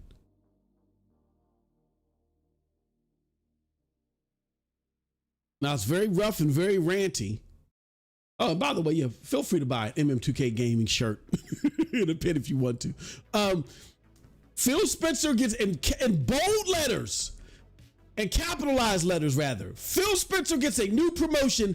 I'm not celebrating. This is what I decided to make my very first video after showing up on Xbox Beast Fire and doing all this Xbox content and battling with Puerto Rock and shit like that. When I finally got my console war channel, quote unquote, up and running, this was my first video. It wasn't a Xbox is going to destroy PlayStation. It was, look, this guy Phil Spencer got a promotion and I'm not celebrating. I'm setting the tone for my content. I'm an Xbox fan. And admittedly, I was an Xbox fanboy. I'm not celebrating or for anybody that goes against what the Xbox brand stands for in a lot of our minds, which was badass gaming, innovative gaming, innovative hardware. If you're not on that ticket, fuck you, you can go. This was my very first video. You can check it out. It's ranty, very poor quality, but I'm trying the best way that I could at the time explain how Phil appears to be a lot of fluff and no substance. I'm looking at people like Seamus Blackley, Jay Allard, and my favorite, Peter Moore. And I'm looking at this guy.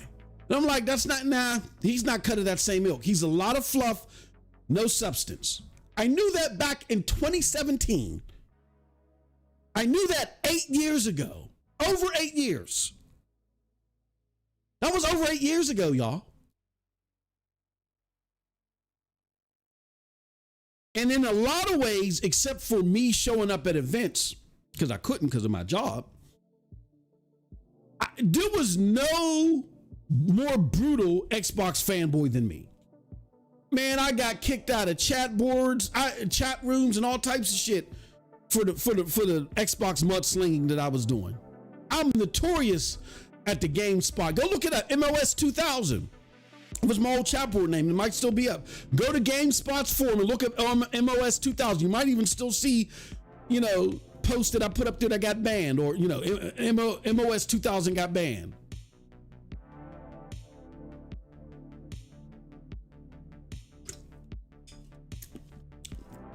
Talk about toxic. It's my middle name. We didn't use words like toxic. It's just hardcore. But I was an Xbox defender. That's why a lot of you that are talking about the Xbox community and you're a flip-flopper. I'm not paying you motherfuckers any attention. Number one, either you're just grifting. You came from somewhere else and you're just grifting because you know that this current Xbox brass on the internet is gullible. Or two, you're not an Xbox fan. You're a Phil Spencer fan. And you're better off just going to Pornhub or something like that and creating a Phil Spencer fat page or some shit. You don't belong in the Xbox community. But being there's so many of you and you've infested the Xbox community like roaches, I had to get the fuck out of the building. Because this is not what Xbox was about.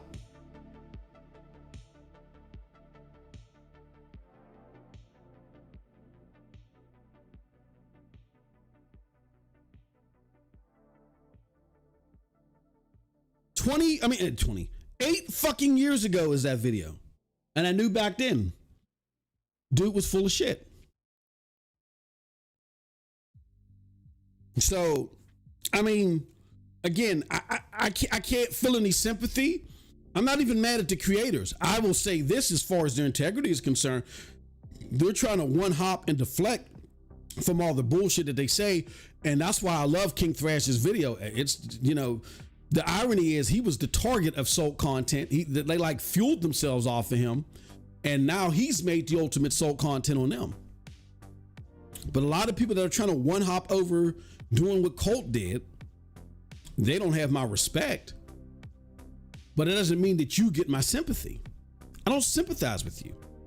Unless, again, I repeat, unless you're a cloud gamer, or unless you're a real PC gamer who's not trying to use PC as a cover to defend Xbox, even though they kicked you out, took your food stamps and threw you out of the projects. If you're not one of those and you are a true PC gamer and you're all about gaming on PC, regardless of where it comes from and who it is, or you're a cloud gamer, this is all up your alley. You're benefiting from this.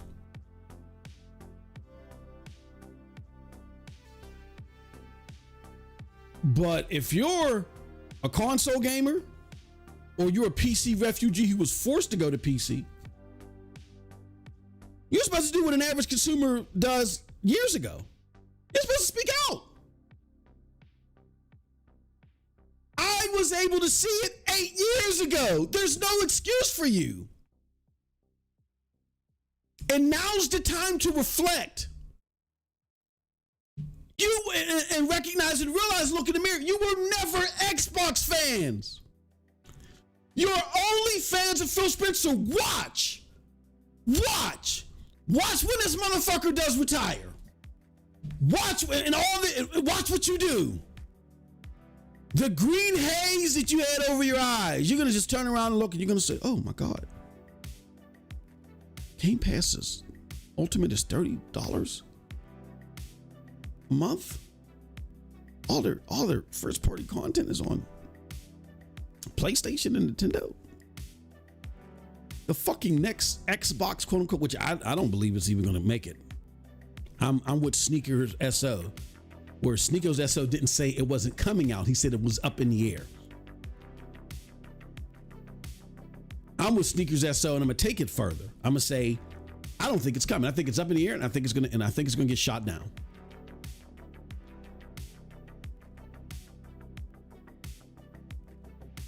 But you're gonna, again, Phil Lees, you're gonna look around and say, oh my fucking God, this next Xbox is $1,000, $1,200. Hold on, what the fuck was I thinking? What was I doing? Watch all that happens when Phil's gone. You are not, I repeat, you are not Xbox gamers. You are Phil Spencer cronies. That's all you are.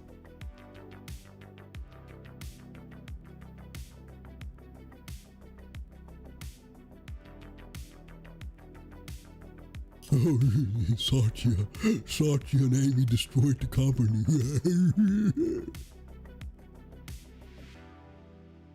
I mean, the shit that they want to do in their vision for how to move forward, it isn't great. I don't, Sony wouldn't do it, but you can't blame them for snatching the keys. Phil made this possible. All he had to do was come up with a successful plan that was enticing to gamers, and in 13 plus years, he was unable to do so. That's all he had to do. All what was required of him was to implement a subscription service and implement cloud. PlayStation has a subscription service. PlayStation has cloud. They're hella successful. Why aren't they? Because at the end of the day, it comes down to content and capabilities. And when Phil took over, he failed.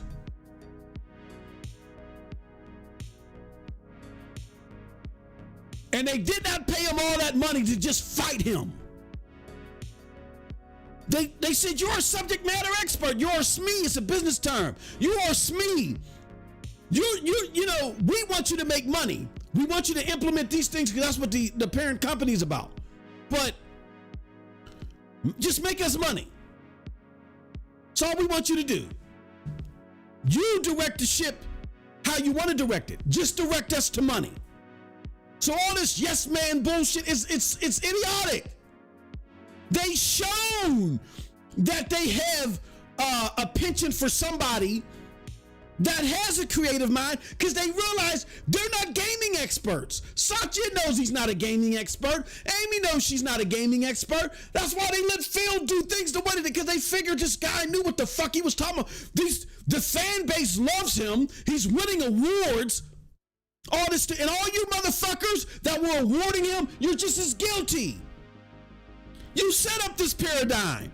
You added clay or cement to the false shield in front of Phil Spencer. You're just as fucking guilty. The fuck is he winning awards for?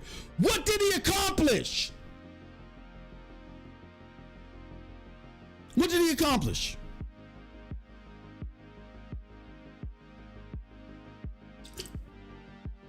You're just as guilty. You contributed to the facade.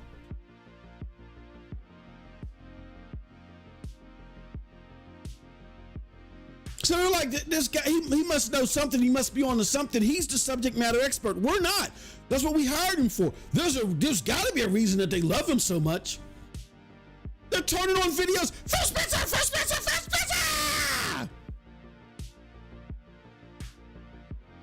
Nobody's ever yelled, Charlene, Charlene, Charlene! Ah! Nobody's ever done that. People are crying over this motherfucker. He's got to know something. So this yes man excuse is bullshit.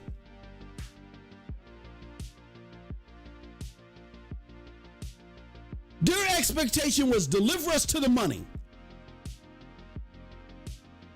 Are you going to implement cloud? Are you going to implement services? Yes. Okay. Cloud and services are part of PlayStation's portfolio, and they're doing great. So what they wanted someone to say yes to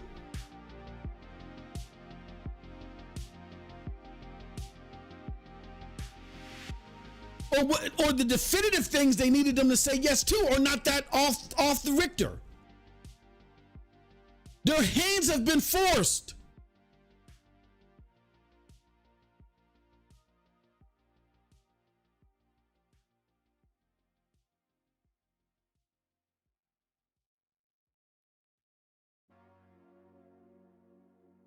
I sent out a tweet over the weekend where I said, you know, a lot of you guys were fucking stupid because of Phil Spencer. You guys thought you were defending Xbox and really defending Phil Spencer. You guys aren't Xbox fans. You know what I mean? And really what you were doing was Microsoft just said, look, this guy's popular. We got to take the keys and we're going to do something that's going to be painful, but we'll just put these faces in front of it, mainly Phil Spencer's, and people will just digest it. And meanwhile, while you're cheering for this shit just a couple of years ago, you know, the same people that said Xbox isn't, you know, getting out of the exclusive games, it doesn't make any sense for them to do so. No, there's only 4 games. The people that said that now that are making excuses and saying this is a great strategy, now that you're saying this is a great strategy, you've now come to realize this isn't because of you. This wasn't Phil's vision. You were laying cover down for Microsoft. So now you guys are at a standstill. That proves that you guys are Phil cultists. You're not Xbox fans. Before Jason Schreier's report came out, you guys were defending this move. You were defending everything that was happening. Oh, this is great. Oh, it's not a big deal. All this other shit. Now that it's come out that this move has been fully orchestrated by Microsoft, now what's the problem? So that means you weren't behind the strategy for who the fuck cares? Like back in the OG Xbox days, I didn't even know the execs. So if someone said, yeah, this was Seamus Blackley's idea, no, better yet, it was Jay Allard's, I wouldn't have cared. I would have said, oh, it's a great idea or it's a bad idea. I don't give a fuck who came up with it. Because I'm behind or I'm not behind the idea. So you guys were behind all this shit making excuses for it. It doesn't matter, it's cool. Subsidize my Game Pass. But now that you find out that it was Satya doing it, or Amy doing it, now it's a bad idea. Because it wasn't coming from Phil. You see how that exposes you all? And again, I'm not talking to the creators. The creators know what they're doing. If they haven't apologized and did an about face and said, you know what, I got this fucked up. I interpreted this wrong. They are grifting. And I can't be mad at them. I'm not the FBI. It ain't my job to go find every scamming motherfucker out there. That's your job as a consumer to be on your P's and Q's. I'm talking to you, the consumer. You fell hook, line, and sinker for it. Now you're upset because the strategy that you really wasn't behind, now you discovered where it came from. You see how you're laying cover down for Phil? If it was all about Xbox, the decision would have been based on its own merits, not who it came from. Again, for those in the back that don't understand, let me say it a little bit more softly. You were fine with the ideas. You were making cover and excuses for them until you found out where they were coming from, until Jason Schreier laid it out there. Now that Jason Schreier laid it out there, now it's a problem. That exposes the fact that you were never for the ideas that Xbox was doing. You were just laying ground cover and interference for Phil Spencer. Hence why you are not Xbox fans. You are Phil Spencer cultists. Period. Period. Unfreaking believable.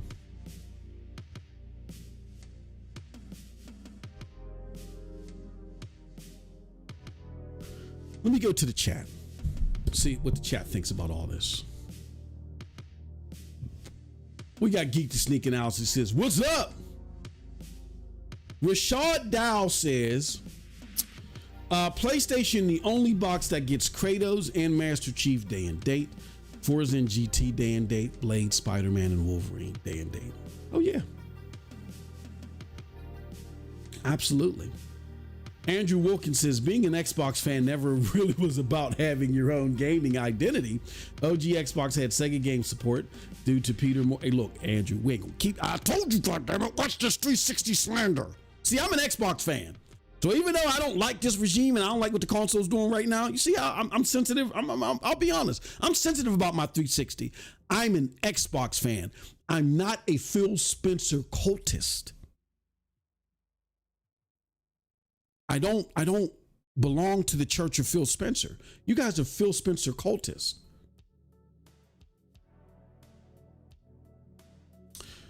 It says Colt did lie with his apology though. He lied and didn't mention how he purposefully lied how Redfall ran, then like a Karen bashed the game right before release because he didn't. Here's what I'll say.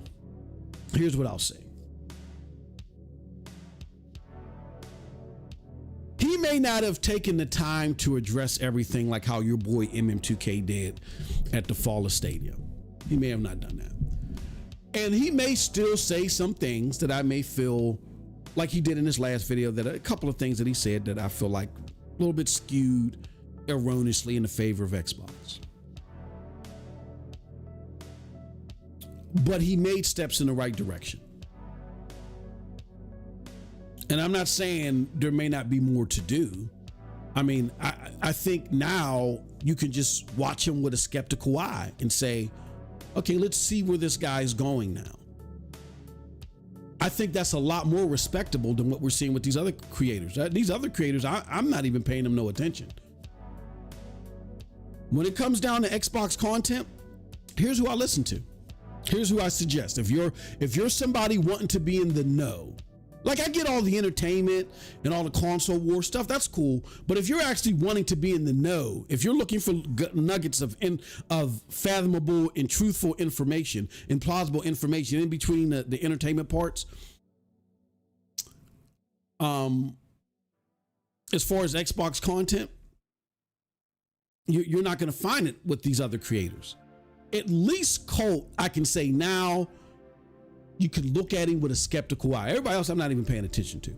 But if you're looking for information about Xbox from a pro Xbox creator, these are your sources. These are your definitive sources. There may be a few others that I'm not aware of, but I doubt it.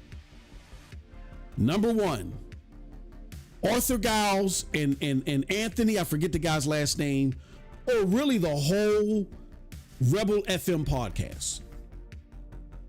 And shout out to Gaming Logic. He tweeted out I was just listening to the episode when he tweeted it out about their take on the Xbox ROG Ally. Rebel FM. They are pro Xbox. I don't agree with their opinions, but they make it a clear point to give you the facts first, unadulterated, unmessed with, and then give you their opinions about the facts. And you can learn a lot from them about gaming in general. Rebel FM is one. Number two, Brad Sams. Again, I don't agree with his opinions. I don't have the same gaming taste that he has. He's someone that said, look, it's either Xbox or PC for me. I'm not even thinking about PlayStation. I can't jive with that because I go wherever great games are going. You know what I'm saying? But that's his preference. That being said, even though he has his biases, he's another one that gives you the facts. Then he gives you his opinions on the facts. And he comes down the middle a lot about it. Even though he's a fan of Xbox, he's completely ruled out PlayStation. He's completely ruled it out. And another thing about his factual prowess is that he's part of the Paul Thurrott think tank, which they're the think tank that deep dives and discusses. They even got friends at Microsoft. So they're getting firsthand information from motherfuckers at Microsoft. They do all things Microsoft. He's part of the Paul Thurrott think tank. So if there's any group that you should be able to go to and be confident in the information that you're getting about Xbox, it's that group or anybody from that think tank. Now, from a straight YouTube content creation perspective, it's only one. Maddie Plays. I can't listen to anybody. Maddie Plays. That's it. I wish the list was longer. I wish it was more robust. But everybody else has decided to prescribe to the Church of Phil Spencer instead of holding the content to a certain standard and being a fan of Xbox. They're a fan of Phil Spencer. It is proven in the way that anybody that was, this is the litmus test. If before the Jason Schreier report came out, if they were excusing certain things, but then when the Jason Schreier report came out, those same things they were excusing, they're now upset about, then you have your answer. They are part of the Phil Spencer cultist group. I don't listen to cultists of any exec. I'm here to know what's going on with the games. Let's see here. Let's continue on.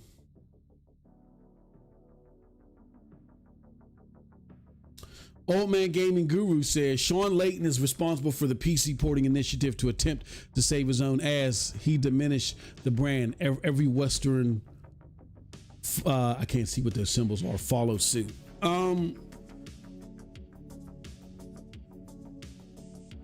Yeah, I mean, and Sean Layton, was honest about him not understanding why gamers were so hell-bent against games coming to PC. He said he labeled it as quote unquote weird. And I'll be honest with you, I agree with him at a time. But see, I didn't have the numbers in front of me. I didn't have the data. Sean Layton does. So I do kind of find that peculiar because I've seen people crunch numbers to where they show why Xbox is seeing a decline and was seeing a decline in margins until they got ABK. It was because them going day and date to PC, there's a direct line that you can connect to day and date PC, Xbox, their biggest spenders, most hardcore gamers going to PC, Xbox losing that money from their marketplace.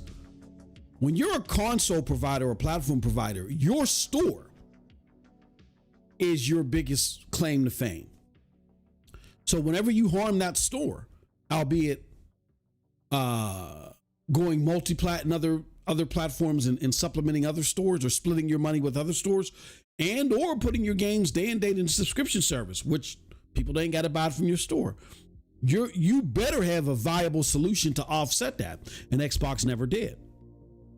So being that I feel like Sean Layton would have access to a lot more data and information than we would, I'm confused on why he thought that was a good route. But nobody's perfect. Nobody's perfect. I still think that he's did more good than harm. And what we got to remember too is even though he was behind that old man gaming guru, the board didn't have to follow it. It's not like etched in stone. Okay, we got to keep doing this. Like the iToy. You don't see PlayStation still trying to work with the iToy. That was a Jack Tritton initiative, and then they ditched it.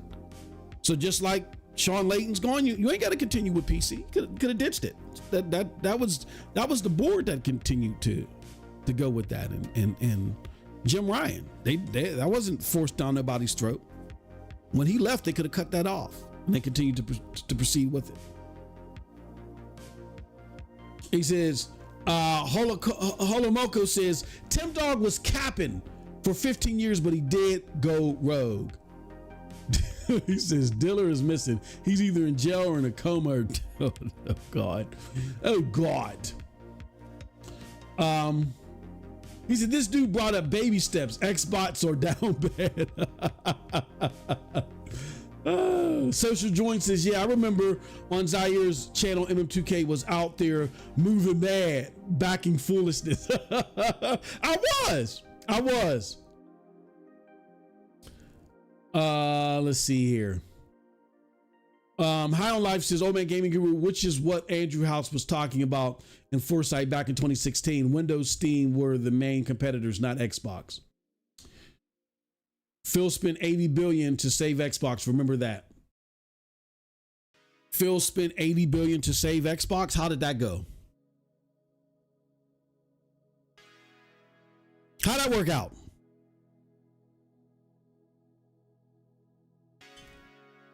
And did he save Xbox, or did he save Xbox in name only? Let me ask you guys a question.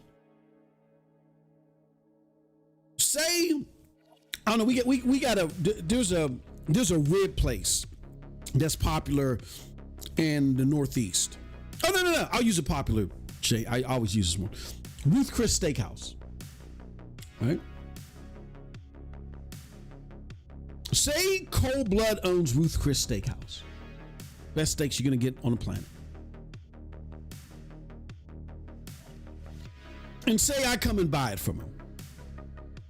And I tell you, my name is MM2K Spencer. Like, I'm MM2K Spencer. We're gonna make things great. We're gonna do some additive stuff to this menu and make it fantastic. You'll love it, right? It's gonna be everything that you deserve. And instead of steak, you get like all these vegan dishes. You're getting tofu, filet mignon, apples, fucking cantaloupe. No steaks. Right? So you're like, what the hell is this? This is not what I came for. What the fuck is this? Where's Cold Blood? Where did you come from? Still great. It's still Ruth. What are you talking about? Where's Cold Blood? Why do you need Cold Blood back? I'm MM2K Spencer, and this is still called Ruth Chris Steakhouse. Are you going to say, oh, Ruth Chris Steakhouse is, hey, it still says Ruth Chris Steakhouse. This is Ruth Chris Steakhouse. Or are you going to say it is Ruth Chris Steakhouse in name only? So you got to ask, quote unquote, what did Phil save? Did Phil save anything? Like, do you really think that if Mike Ybarra was in his place, that he would have done as a horrible job? Mike Ybarra wouldn't have been able to keep Satya under wraps. He wouldn't have found a way to make money and keep Satya under wraps with subscription and cloud. He wouldn't have done that and still kept a hardcore face on Xbox. You guys really believe that? I'm not saying he would have been able to, keep up with PlayStation, but come on, he would have done a better job than Phil. So did Phil really save PlayStation, or did he just realize what the tenets were of what he was expected to do, and did he just follow them while given a blank check at some point in time to do all this other stuff that he failed to accomplish? He said, I stand corrected. He says, I peeped Xboxes for losers in 2001. Shut up, Andrew. So, yeah, I mean, basically that's it. Xbox is, these are not Xbox, they're not even Xbox fanboys. Because all the Xbox fanboys left. Like, you can't change the Ruth Chris Steakhouse menu to vegan and everybody stays. They're gone. This is a new brass. These are not Xbox fans. These are, because there's no semblance of the thing that brought them there, nor the thing they were expecting. These are Phil Spencer cultists that are left. That's all that's left.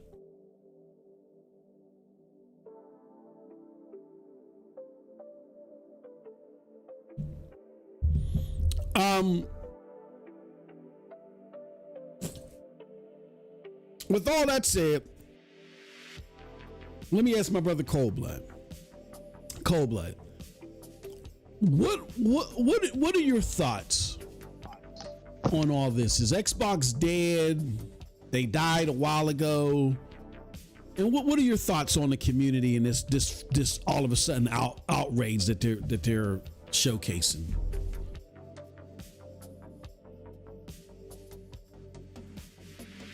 The Xbox was dead a while ago. Mm-hmm. Now even the fucking fanboys are dead. There's literally nothing left to save, really. Mm-hmm. You could argue, okay, they get games and Game Pass still. Wow. Yeah, exactly. At what price?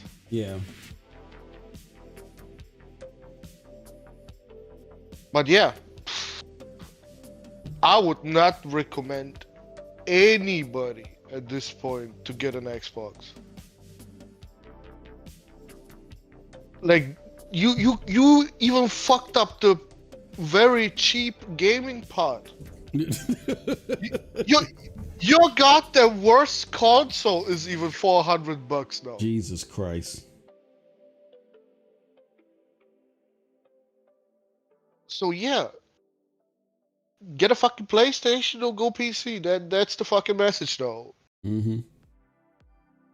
Or, I guess Nintendo.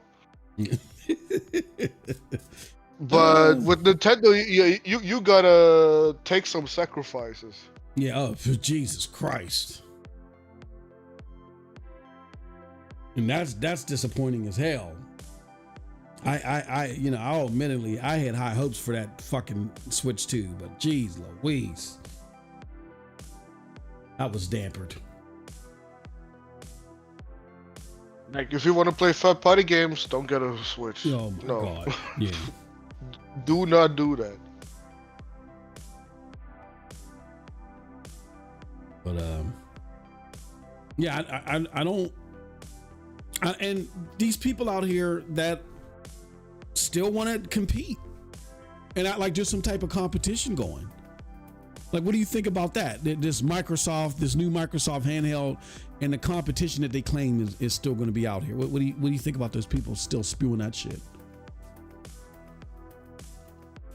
Who are they competing against? TikTok. Talk. Well, you fucked up there real bad then, because holy shit, bro. What? 300 million users or something? 500 million users? Yeah. Yeah, you ain't winning that war. Oh shit. Not with no niche ass handheld that is not even an Xbox, it's just a fucking PC. If you say you want to compete against other handheld PCs, all right, okay, that's at least somewhat realistic. But exactly, fucking TikTok, are you serious? Oh my God! You better bank on them getting banned everywhere besides China. It's crazy to me that, and people don't see what they're doing. They're trying to say, look, there's all these people out here that we can get to play video games only if they get off of TikTok. That's what they're saying. You know, that's essentially what they're saying. They're not suggesting that gamers are sitting there holding a copy of Ghost of Yotei. I agree. No, look, I agree with that message. Like, TikTok ruined people. It fucking ruined people. Their attention span is at fucking 0. Yeah. That's why all these fucking games that are 60 hours long, bro, nobody finishes them because they just can't. They can't focus for so long. It's impossible for them. That's why they love their Fortnites and everything. It just one round ends after 20 minutes or something. And then it's another game. And then another game. That's why all these motherfuckers love Fortnite so much. You don't need so much of an attention span. No, I agree with that message. Like, yeah, we should get people back to gaming, even kids and everything, because kids are a big market. But you ain't doing it with no fucking Crackdown 3. That's for damn sure. Or Redfall. See, in my opinion, I do think that, yeah, there are some kids that are... There are kids that... Bro, kids this generation are cooked. They are absolutely cooked. Their brains are fried, bro. Like, I see it daily in my own family. Like, it's crazy. These kids, they don't give a shit about nothing but goddamn TikToks and YouTube Shorts and whatever else, bro. It's insane. Yeah, I do agree that the kids are distracting. And yeah, if you want to peel back the kids, fine. But the average age of the console gamer is in his 30s. I don't think a console gamer, even a casual one, is sitting there like, I could play Call of Duty, or I'm gonna keep flipping on my TikTok.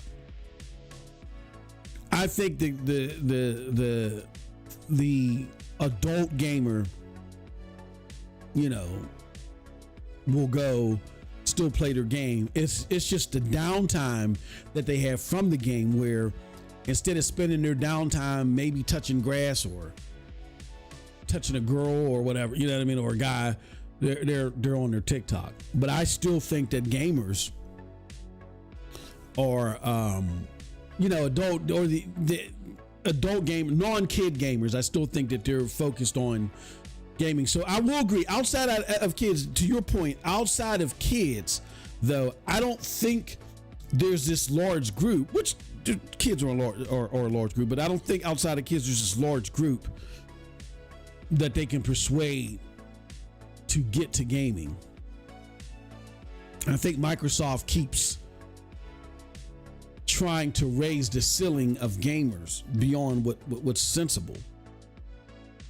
Like you might have like what, I don't know, maybe another 50 million kids or something like that, 100 million kids that are distracted. So they're not even thinking about gaming. But that's it. These billion gamers, they're not out here. They're just not out here. Not right now. Not right now.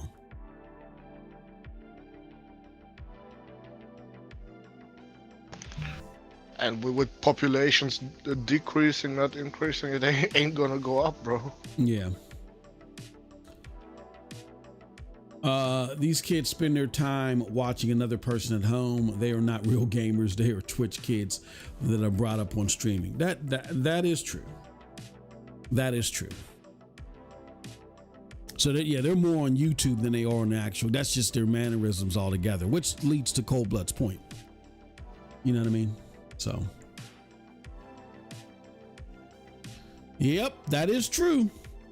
So yeah, I mean, those are our thoughts about this whole Xbox thing. I'll be honest with you. I'm busy enjoying Ghost of Yotei, Borderlands. Cold Blood is playing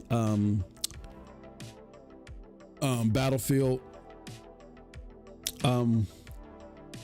The only thing I got to say about this, which I said a lot about it, but the only thing I got to say about this is I don't care about y'all that feel jaded by this. I just don't care.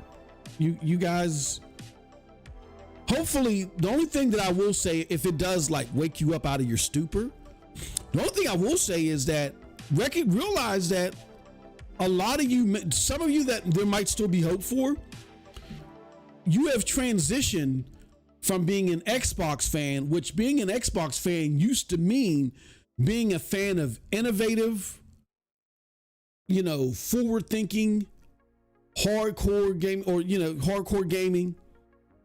You know what I'm saying? Or gaming that, could touch across different avenues but particularly with an edge, and the hardware doing the same thing. You went from being that to supporting a man who was way in over his head, that just threw everything at the wall, besides the stuff that made the console, the platform great. He threw everything at the wall because he wasn't cut of that ilk. Like, what you guys got to understand is Phil Spencer. I think if there was, I'll put it like this: if there was a pillar, like if I had to explain Xbox at its apex and PlayStation at its apex, if I had to use one word to describe them, it would be this. For PlayStation, I would use the word provocative. Like their stuff is like really different. It's like a renaissance. Like it puts you in a renaissance. Like PlayStation was all about a renaissance. Let's take gaming and just infuse it with these other cool things. So that's why I say provocative. Provocative is like in the vein of being cool. So PlayStation is provocative, where Xbox was edgy.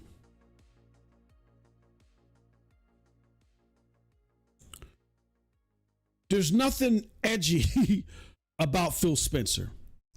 Phil Spencer likes some edgy stuff, but Phil Spencer just likes a buffet of games. He likes everything. He talked about it at DICE in 2018, I believe it was, about how his dad showed him some games and they were some family-friendly games, and that's what really inspired him in gaming.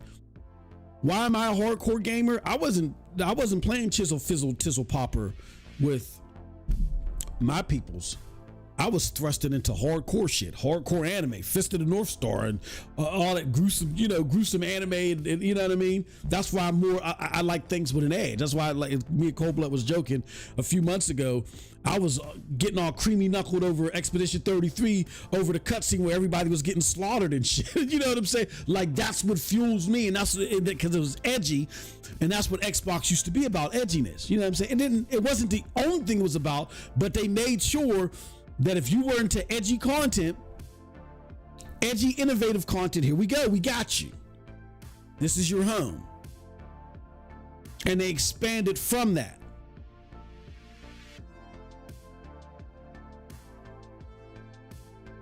So you went from having that identity to now your identity is, hey, look, and think about this. Look, I am a guy that's in charge of this big thing now that stumbled, that I got to get back on track.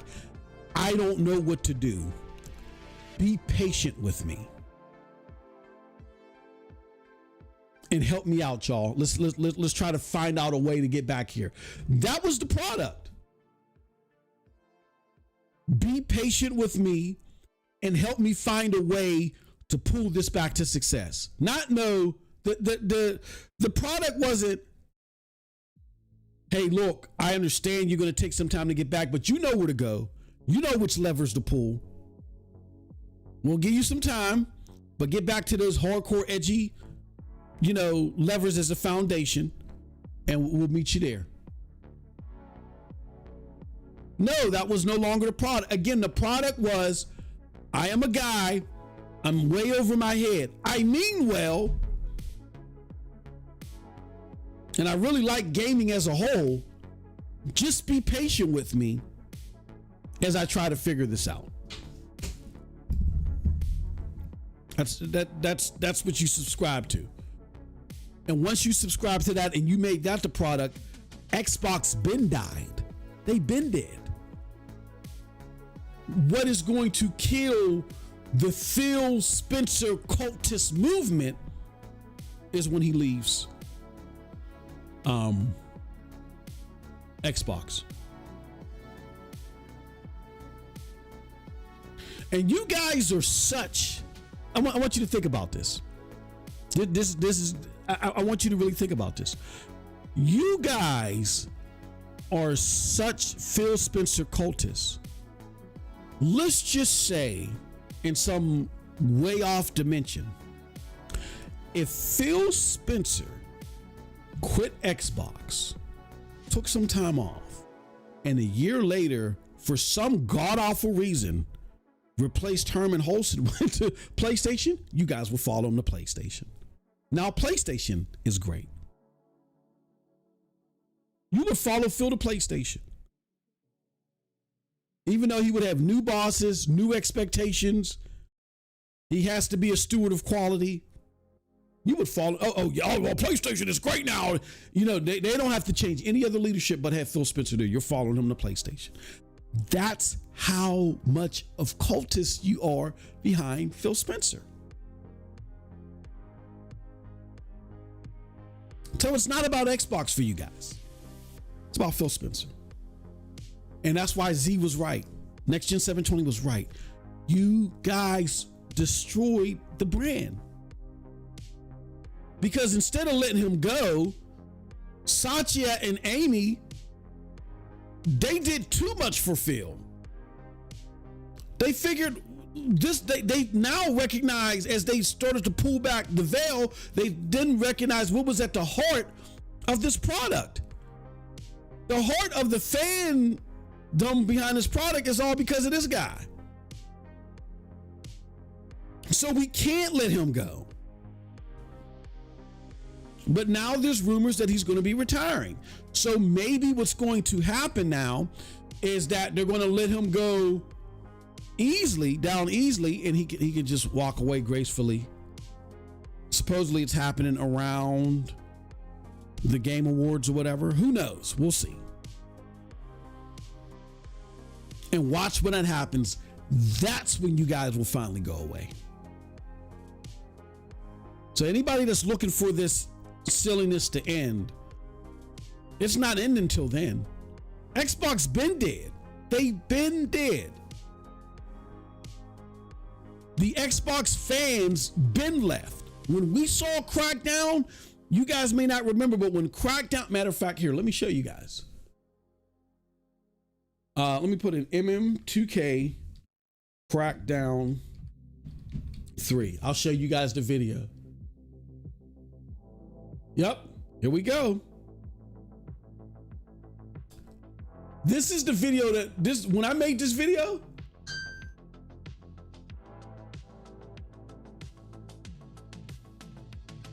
Okay. Crackdown 3 changed Xbox gaming forever. That's when the real Xbox fans left.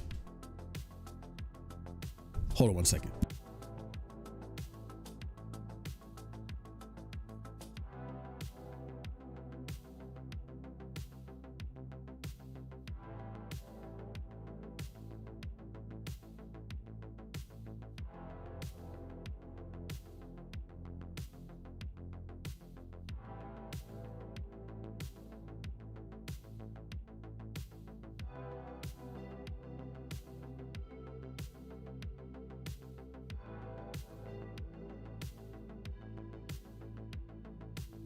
Okay, sorry about that. Hold on, I gotta send this text. Hold on, someone. It's coming down. Okay. So yeah. That's when everything changed. That's when everything changed. That's when the actual Xbox fans, and not the haters of PlayStation, not the cultists for Phil. That's when the real Xbox fans started to leave. That's when they could no longer. I remember here. Let me give you guys an example. And Cold Blood will get a chuckle out of this, right? I remember when I was interacting with Crap and Mooch one time, right? And I had said something to them to the effects of, look, guys, because something was going on with Crackdown where I think it was delayed or something again. I'm like, look, guys, it was just delayed.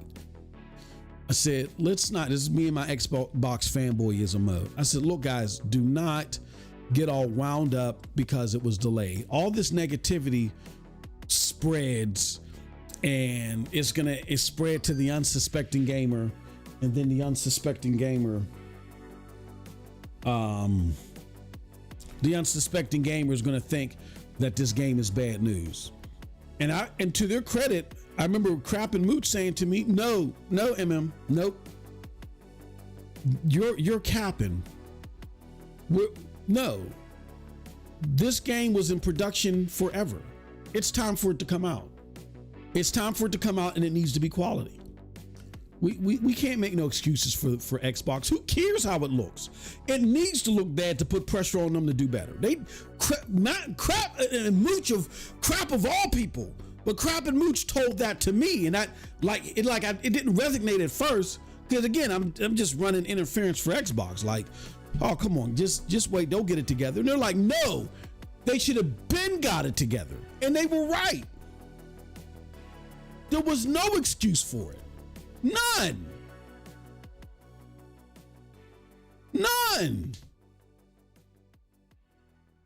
And when this game came out, and it was a steaming pile of dog crap, that's when they walked away. That's when they started walking away. Shout out to the homie Mr. Chris. He walked away. I walked away. I still lingered. Shout out to the homie Will Sinks. Me and Will Sink started running. We started running these think tank podcast series. How can Xbox fix this problem? You know what I'm saying? Like we're really trying to do their job for them. Like, hey, look, guys, you're disconnected from the gamer. We get that you're trying to innovate and you're trying to add this new stuff, but here's how you want to roll it out. We're trying to do their job for them for free. And I'm owning this with Will, but shout out to my brother Will, smart guy, great heart. I was in the same vein as trying to just pump some new blood in a brand that I was a fan of, but I got to keep it real. We look like damn fools. Who the hell are we to tell $1 trillion company how to run its business through YouTube for free? Matter of fact, let me see if I can find it. I'm gonna find this for y'all. Hold on. We sitting there trying to tell. Let me see. MM2K, Xbox. What was that called? Xbox will sync. I'll just put What was that? The Xbox what did I call that shit? Oh man.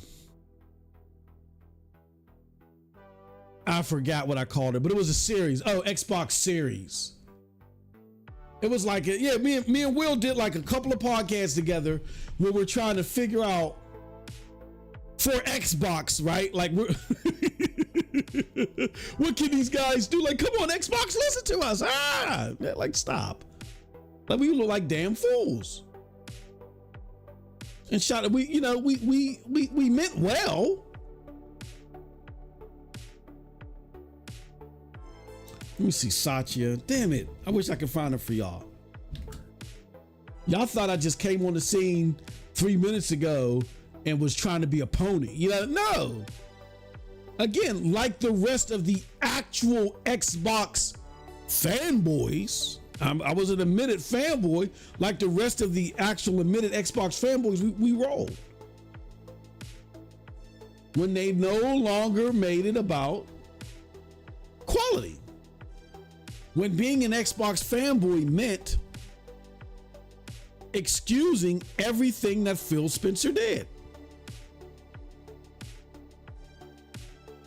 And again, it's proven in the fact that you guys are now upset about the same stuff that they're doing, the same direction they're moving in, because now you discovered it was pushed by somebody else. Stop it. Let me get to some more comments. The Game Boy says, you're on point, he says, you're on point, I guess, but they don't know the formula to get them.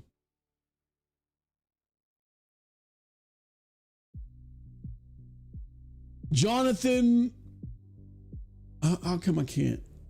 Jonathan Rodriguez says, you mean it's going to PC Day and Day, right? What was going to PC Day and right? Did MBG walk about the same time? I think so. I think so. I think he did walk around the same time. Yeah, a lot of us that were next when Z was already making fun of Sea of Thieves. No. Sea of Thieves came out after Crackdown, right, Cold Blood? I think, yeah, Sea of Thieves came out after Crackdown. Yeah, they. No. Oh, Sea of Thieves came out first. Yeah, Sea of Thieves came out 2018, I think, and Crackdown came out 2019 after being delayed 1,000 times. Oh, so yeah, no. Z was going with Sea of Thieves. We need to know, Moss. What we need to know from you is, why was Crackdown 3 the fucking game of Xbox One? Why was everything held on? Because Phil Spencer actually, like him, he did get pushed back from Terry Myerson, because that's what was Terry's job, was to make sure that he wasn't wasting money. But he got Terry Myerson to believe in Crackdown. So we got Terry Myerson to actually allow him to invest in Crackdown. You know, Terry Myerson actually opened a checkbook. But again, Terry Myerson is not a gaming guy. He was a Windows guy. Phil Spencer is the gaming guy.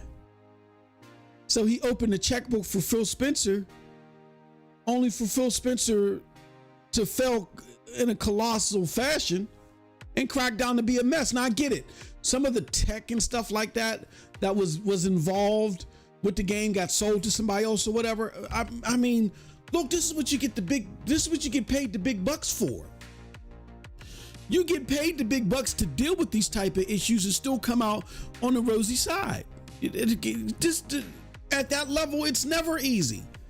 Peter Moore, of all people, had to deal with the red rings of death. And he still came out on top, baby. This is not an easy job. So I can't cry crocodile tears for Phil Spencer. So what happened, Cold Blood? Terry Myerson actually believed in it. This was because they canceled Scalebound. Xbox had nothing else to rely on. They canceled Scalebound. They did get Rod Ferguson in to start working on Gears again, but they didn't know how that was going to turn out. And the hopes and dreams of Xbox were lying on the shoulder of Xbox being competitive again, were lying on the shoulders of Crackdown because it's all they had. That's all they had. Crackdown is all they had. It's all they had, bro. Like now we're looking back at it. What else did they have? Recore? Phantom Dust? Like, bro, it was pathetic. That's all they had. Recore? I want you guys to think about something. The OG Xbox or even the 360, they would have never rested their laurels on a game like Recore. This is a previous generation game. What were the games that they promoted, that they rested their laurels on? Like, we can go back to the OG Xbox, Jade Empire, right? Mass Effect, BioShock. These were the games that were to represent what Xbox was about. Knights of the Old Republic. You never seen a game like Recore. Recore looked like a Nintendo game. You never had a game like Recore try to be the figurehead or represent the best that Xbox had to offer. Now, don't get me wrong, they tried to put Quantum Break out there, but that ended up becoming a mess because while they were working with Donnie D and they went through their vision 8 billion times, Phil Spencer takes over and then it ended up being what it ended up being. And I didn't think I didn't think Quantum Break was too bad, but it wasn't great. It was just, it was meh. It was a 7.5 game. It was meh. But again, that was the most hardcore they ever got, and that had nothing. That wasn't because of Phil Spencer. That was a Donnie D project. Once Phil Spencer took over, he's putting shit out like Recore. Really, this, and again, this ties back to the DICE conversation that Phil Spencer had, where he was talking about these games that brought him into gaming, and they had no connection to the Xbox gamer. You know, he still won awards for that.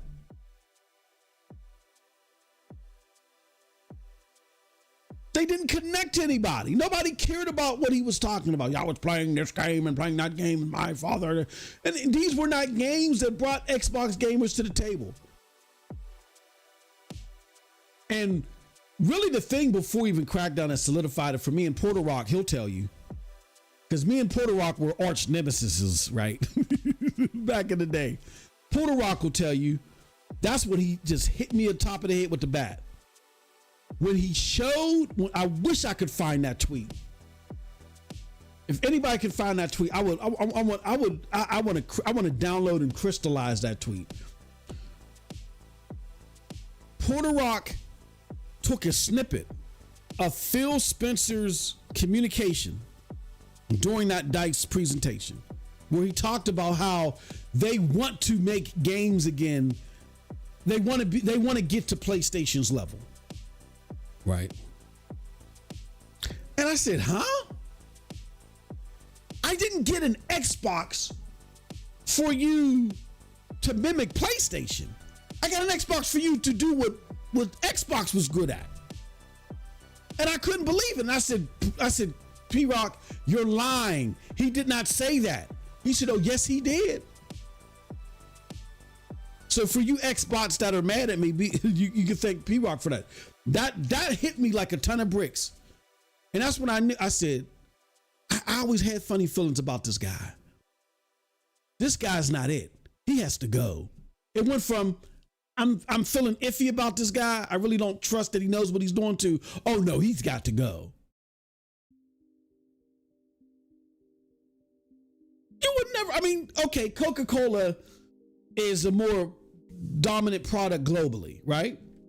You would never hear the CEO of Pepsi say, yeah, we got to get to Coca-Cola's level. Huh? If I want something like Coca-Cola, I'm just gonna get a Coca-Cola. You're Pepsi, create your own level.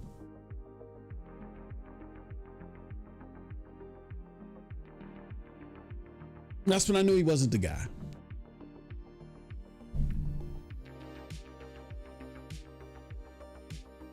So, yeah, I'm not.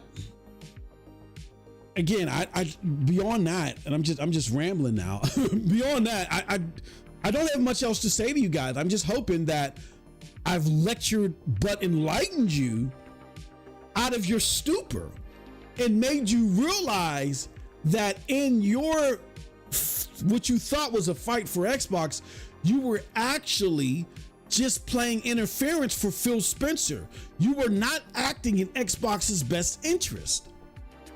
If you were acting in Xbox's best interest, you would have stopped laying cover for Phil. You would have told Phil in unison a long time ago, this is unacceptable. He would have gotten replaced, and he likely would have gotten replaced with somebody a lot better. And we would probably be having different conversations. And think about it this way. He would have had somebody else in charge that was better at this. They would have still purchased Bethesda, right? They wouldn't have had the dumb mismoves that they had because of Phil. And guess what? When they bought ABK, we could be having a totally different conversation right now.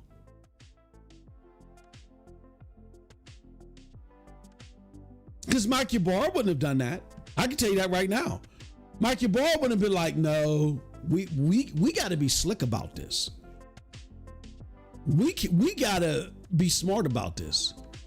Because if we buy something else and we yank this too soon, that could bite us in the butt. And guess what? As much as Xbox killed Stadia, Google cut a lot of the cords to Xbox, and now they're just sputtering along the way. But they wouldn't even have the scissors or the knife to cut the wires. Phil Spencer handed it to him. How? By how he handled Bethesda. That gave them a way to go to the regulators over cloud gaming of all things. That shows you how much he mishandled the Bethesda rollout. They uprooted the deal over cloud gaming. Now, I'm not saying had it been done differently, everything about the ABK deal would have been great. Absolutely not. I'm not saying that. But it wouldn't have been so painful to Xbox, and we would be having different conversations right now. You wouldn't be seeing what you're seeing.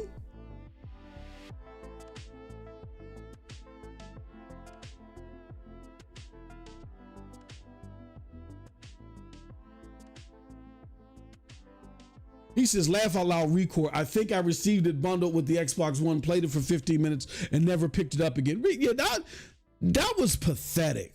And we were sitting there capping for that game. Oh, that game was great. Pathetic. It was a Nintendo Wii throwaway type game. It was like a Nintendo Wii shovelware.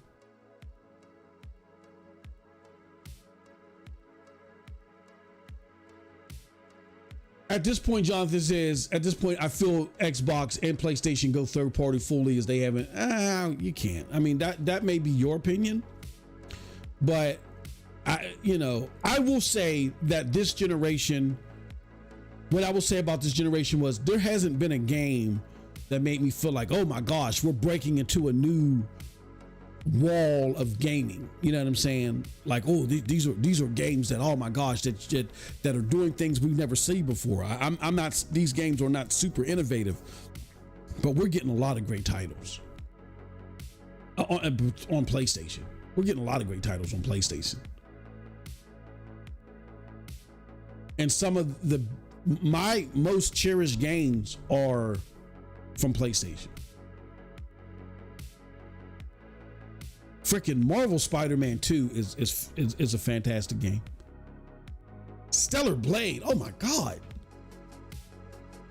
And even though I know it's like a multiplayer because it's on PC now, it doesn't get as good as it gets unless Yoshida points in the direction of PlayStation. They intervene and they make the game. The fucking Stellar Blade is an awesome game. And now it goes to Yotei. Like, I was in the middle of Borderlands 4, enjoying Borderlands 4. I made a sharp turn, put down Borderlands 4 to play Ghost of Yotei, and I can't put it down. Like, some of the best. Now, we can have the argument that PlayStation hasn't curated or made enough games. I think that's a fair discussion to have. But the games that they have made, oh my fucking god. I mean, were they all perfect? No, we got Concord. You know what I'm saying? But look, Jesus Christ.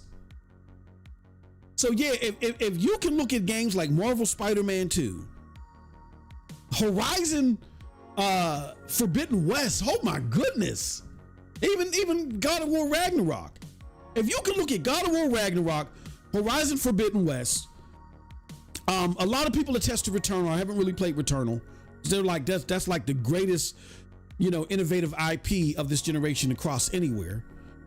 I haven't really gotten to Final Fantasy VII Rebirth, but my homie Cold Blood played it. He loves it. Fucking Stellar Blade, Marvel Spider-Man 2, and Ghost of Yotei. If you can play those games and say, it hasn't done anything for me, I don't know what would. Like, what would do something for you? What are, Jonathan, like, what are games, Rodriguez? What are games that move for you over time? I don't know what to tell you. Banana.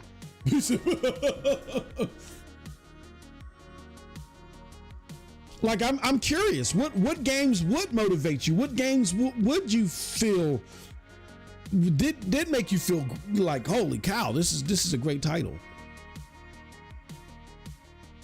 Like of the last generation or two. I'll say, don't go any further back than the 360 generation or the PlayStation 3 generation.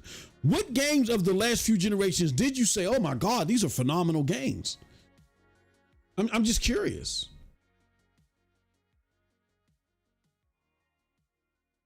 Because is it you listening to other people and not picking up these games and playing them, or what? I'm just curious on what it was that you're looking for.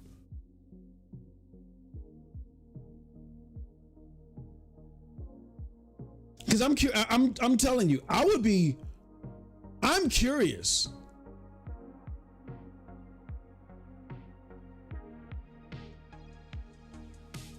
Well, Jonathan, I get what you're saying about it's not graphics. I'm not concerned about the graphics, because the graphics are the icing on the cake, and they do help with immersion. But Ghost of Yotei is just a phenomenal fucking game. Like, I'm not really a block parry person type gamer, but Ghost of Yotei, I love getting into fights in that game. I love it. And I get my ass kicked. You guys go watch the one video that I got at my first look. I'm getting decimated. But then you can see in my future videos that are coming out, I just getting better and better and better and better. So it's the gameplay that's enthralled me about that. So Jonathan, I'm curious, what games do you? It's not whether it's graphics or not. What are the games? Because I'm gonna be honest, I'm gonna tell you why I'm asking you. I find it hard to believe that people actually played these games and have developed a good faith consensus of how good they are, how good they aren't. I feel like it's that, like Cold Blood was alluding to, like people's brains are getting fried. They're just listening to what they're seeing on the internet.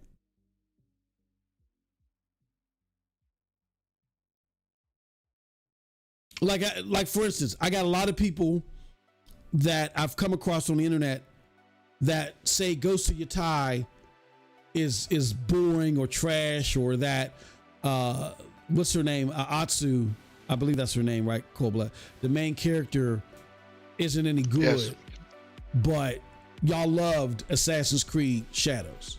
And I'm here to tell you, as much as Assassin's Creed Shadows was better than what a lot of haters was hoping it would be, let me tell you something. Assassin's Creed Shadow cannot hold Ghost of Yotei shit. Like if Ghost of Yotei took a shit and Assassin's Creed Shadows tried to catch it, oh, this is too heavy, I'm sinking. So Johnson says, the last time I felt this way, that I haven't had this much fun in a game since Mario Odyssey, Hades, Ori and the Will of the Wisps, Final Fantasy VII Remake.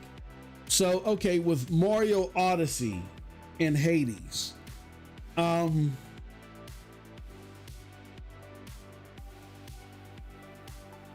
so with Mario Odyssey, I don't know when that came out, Cold Blood. I'm not big on Nintendo.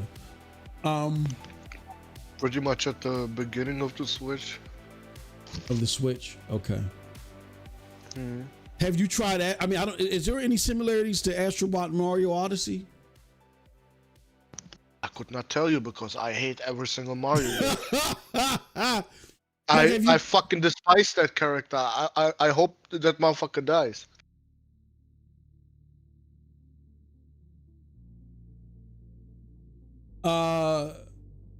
Hades. I don't know of a game, and I don't really like, just really not a game like Hades that is made by a PlayStation or is exclusive to PlayStation or Xbox. V Rising comes to mind.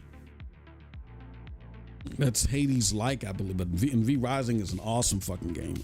I'm not even into shit like that, but that captured me for a long time. Now Cold Blood can speak to this. I don't know how you enjoy Final Fantasy VII Remake, but you didn't like Final Fantasy VII Rebirth. I mean, Cold Blood can speak to that. Cannot tell you that. you gotta be insane, I guess. Like if you enjoy Remake, why in the fuck would you not enjoy Rebirth? Yeah. And we're not even, I mean, and Jonathan, you keep bringing up graphics. I'm not even talking about graphics. Unless he means the playtime, because Rebirth takes much longer than Remake did. Which I would kind of understand. Yes, it can drag on a little bit. But hell nah. If you like Remake, the hell you're talking about, that Rebirth is bad. I hope you misunderstood him, Moss. Yeah, I'm just trying to figure it out. Like he's bringing up. I hate to put you on the hot seat, but again, I just want to. A lot of people say that, and look, the console war is over, and really there is no battle between PC and what's it called? Let's be gamers now, right? Like this isn't one of those channels where we're predicated on console war only. It's over. Xbox is dead, and we've exposed all the Xbox people and the creators and stuff. The creators are grifting, or they belong to the Phil cultist camp, like the rest of the community. let's just on some straight up gaming stuff. Like, have you played the PlayStation games? And it's not about graphics. Marvel Spider-Man 2 is not like, go to MM2K Game Streams channel. Look at the gameplay. It's not even about the graphics.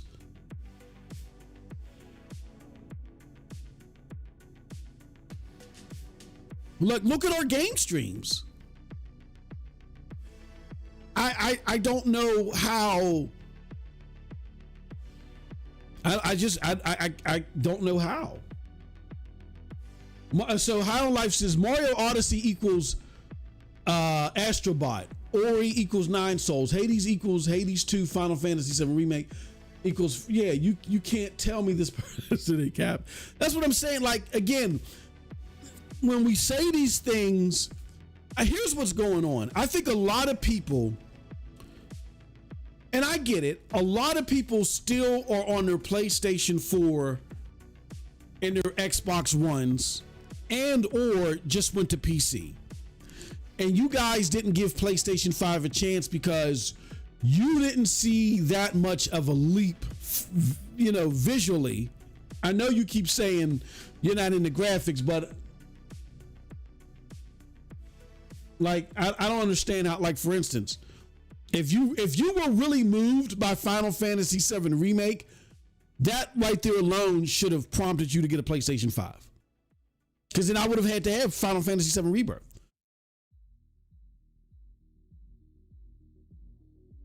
You know what I'm saying? Like, I don't understand that one. So, is he saying he liked Remake on PC and doesn't give a shit that it comes out later? That could be what he's saying. He says Astrobot takes more from 3D World than Odyssey if you want, and he says, and I can acknowledge there are damn good PlayStation games, but I fell off on PlayStation 3 and just shifted. Okay, so you left after PlayStation 3. I don't know what to tell you, brother. You've really missed out. You've really missed out. Like Last of Us 2? I don't understand how, unless you never liked Uncharted. I don't understand how if you enjoyed Uncharted, I don't understand how you don't like Last of Us 2. I think Last of Us 2 is superior in every single way. Even though Uncharted is more action based, I really feel like the Last of Us series in general. That's just my opinion.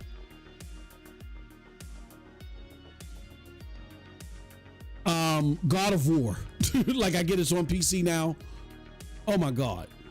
It's not about graphics.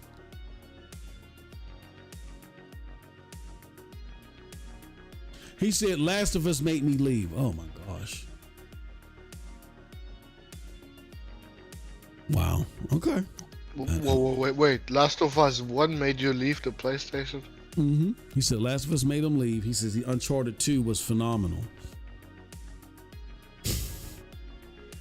I give up. I give up. That is goalpost shifting shit, bro. Move on, Moss. That is a lot. Okay. Let's move on. I mean, you like what you like. I'm just gonna be honest with you. I just think that you're not giving things a chance. I mean, oh my God, God of War. Yeah. And you're talking to someone who hated PlayStation. I hated them. I played God of War to prove that it was just a one and done and it was trash, and it began the transformation. Like, particularly that latter half of the PlayStation 4, oh my God. So, yeah, I don't know. Yeah. And I'm not saying, I feel like, I will say this. In my opinion, Uncharted 2 was the best in the series. I don't know, bro. Okay. All right, we're gonna move on. Let's talk about PlayStation 6 price real quick. Cold Blood. So it's been rumored that the PlayStation 6 is going to be around $600-700. Reason why I wanted to talk about this is because people think that with Xbox bowing out and them trying to do this PC thing, hybrid thing, which I don't even, I'm gonna be honest with you, in my opinion, this is not what Sneakers SO said. This is just my opinion of taking further, embellishing further on what Sneakers SO said. In my opinion, I don't even think it's coming out, but if it does, they're because that's going to be more PC focused, curated software, higher price, that they're thinking that the PlayStation might be around. I'm hearing people now say that they think the PlayStation is going to be $700-800. I don't know. I my opinion is, if you're going to be in the console game, there's got to be a sweet spot. Like, casual gamers, I don't think will hesitate to say, nah, I'll just stick with my PlayStation 5, and then I'll wait until the PlayStation 6 drops in price, which PlayStation doesn't want. They want people to start adopting after 2 years. So I don't see them releasing a PlayStation 6 more than $600. They might just keep it at $500, because it sounds like with the components that we're hearing, and of course this is all speculation, the components that we're hearing is in there, it's not going to be like a big native boost. It's going to rely a lot on PSSR and all this other stuff.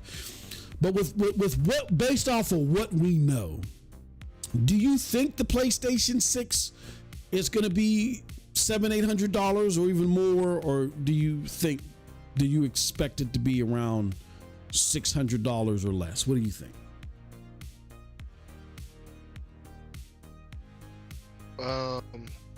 Does PlayStation have a competitor? Next generation. Amazon Luna. Yeah, that motherfucker gonna be 1,000. You think it's gonna be 1,000? Holy shit! Nah, I'm joking. when you said Amazon Luna, I was joking. No, it is very hard now to speculate about the fucking price of a console that is still at least 2 years away. Exactly. Minimum. Yeah. If not even 3, but what I can tell you is, because there's no competition, they're gonna go for the profits, bro. Mm-hmm. They're not going for the mass adoption right away. Okay? I don't think so. You think they're gonna get with the people that can get it and just milk them? Yeah, because the fucking PS5 is still gonna be $550. Yeah. I see where you're coming from. They're gonna tell you this is the fucking most premium console ever made. Nothing else comes close to it, and then we're gonna slap a fucking price on it that is maybe not outrageous, but it's gonna be fucking high. Mm-hmm. Like PS3 high, if not even more high, like $600-700 at launch. 800 if they do that, bro. Okay, then that motherfucker better be delivering a lot. Yeah. Well, they would have to upgrade the hardware. If you're going to charge $800, even $700, in my opinion, then it needs to be a native powerhouse that you just happen to crank up. Even like an additive would be, if you want even more power, if you want AK240. Then yeah, you can use PSSR, but no, natively, you better give me 4K 120 across the board. Or at least 4K. If it can't play that generation of... No. Forget about 4K 120. You don't even got 4K 60 right now. Yeah, that's natively. what I'm about to say. Yep. 4K 120 is a fucking pipe dream for a console. Yeah. Yeah, I feel like if you're going to charge $700, it better be able to perform 4K 60 natively across the board. If you're going to charge $700, I don't even think you get away with that. But it's not. Like, let's be honest. Quality mode is still going to be a fucking joke. Like 30 FPS still. Performance mode will probably be either still 60 or just a little bit above it. And then they're gonna have frame gen, and that's what will fuck up games a lot.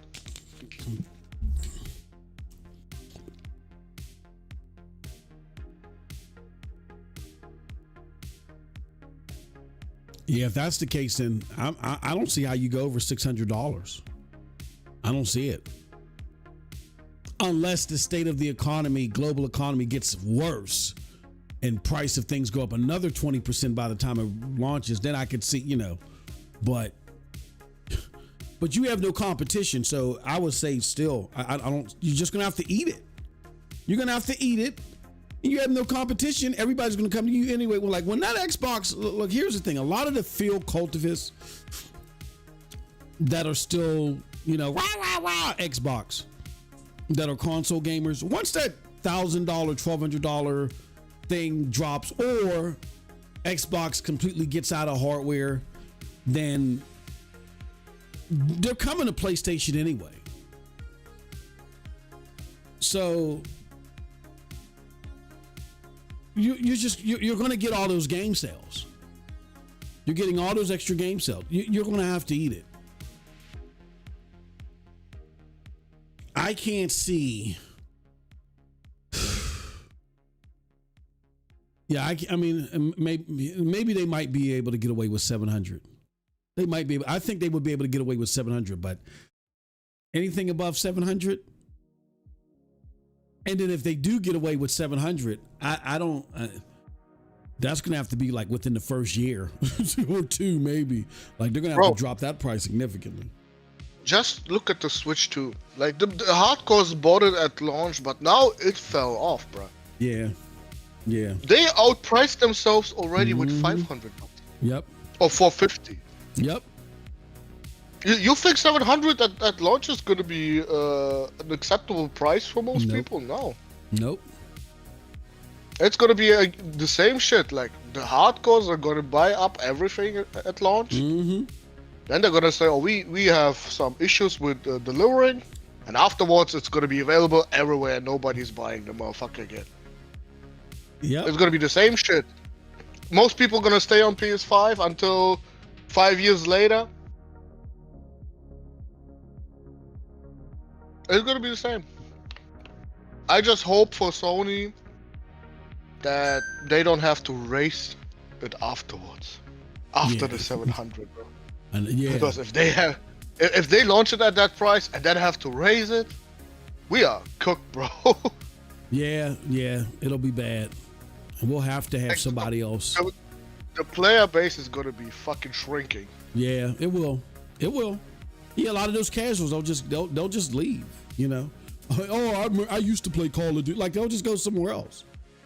Because if they raise prices, that's only because the cost of goods everywhere is going up, and a casual will just drop it, and then like we'll be back in a dark time, and everything's gonna go up. There, your PC's gonna go up. Frame gen ain't gonna be able to save it. So they better, you're gonna have to just eat it. You're gonna make it up in software. But to your point, Cold Blood, and let me end this poll. To your point, Cold Blood, this is why we don't cap over here. I don't trust this, even though they've been quiet as they should be. They're catching on. I don't trust this Totoki regime still. They haven't done enough to garner my confidence. And I wouldn't be surprised if they were arrogant enough to think they can get away with it. Like you said, as you point out, we don't have no competition. Let's try. Because to your point, Cold Blood, I wanted to bring this up. I remember when you were telling me, and I'll be honest with you, because I haven't had a chance to talk to you. we were talking about Ghost of Yotei, and I know you and Juice were getting into it. And Juice, I don't know if you're listening, and Juice, if you want to hop in real quick, if you're listening. I'm sorry, I got to side with Cold Blood on this, because Cold Blood was telling people and fucking with people and was like, "Yo, this game is a little hot." And I was sitting there thinking to myself, I ain't lying, Cold Blood. I gotta be honest with you, bro. I was sitting there thinking to myself, oh man, he's always so skeptical, man. Man, I bet you this game is alright. He's nitpicking, right? Yeah. My brother wasn't lying. Still a phenomenal game, but it is a little hot in spots. Like there's some bugs in this shit, right? And it's like, yeah, where I don't think the original, and again, I played the original later. I don't remember the original Ghost of Tsushima, but Cold Blood would know better than I don't remember it being hot like this. Nope, it definitely wasn't. And I think that's a sign of the Hiroki Totoki regime, where they're like, no, we're not spending that extra money to polish it up. It's good enough. Put it out here. And that's a bad precedent because the game is phenomenal. It's doing great. Sales wise, they're going to push harder and push harder and push. You know what I'm saying? And don't be like the Xbox. Y'all better speak up. Like I hate it. I just wish his tone was different. I hated how Hard 8, because at first I remember seeing his tweet and thinking, oh, here you go. He just being hyperbolic and they're killing him. But I hated how hard, now that I'm playing the game, I hated how Hard 8 was just piled on when he kind of was on to something. I think the tone of it was off, but he's sitting there saying, look, we're paying $70 for a game that's supposed to be a premium game, and there's these little fine touches that normally with a PlayStation game or we're used to, we're accustomed to, and now they're gone. I don't know what you think about that. Again, still phenomenal game, but PlayStation gamers beware. We don't cap here. We like to get in front of shit and warn you about it so we can cut it off at the pass. Like Hiroki Totoki term host, you got away with it with Ghost of Tsushima. Don't do it no more. I'm warning you. This game is hot. I'm sorry, Juice.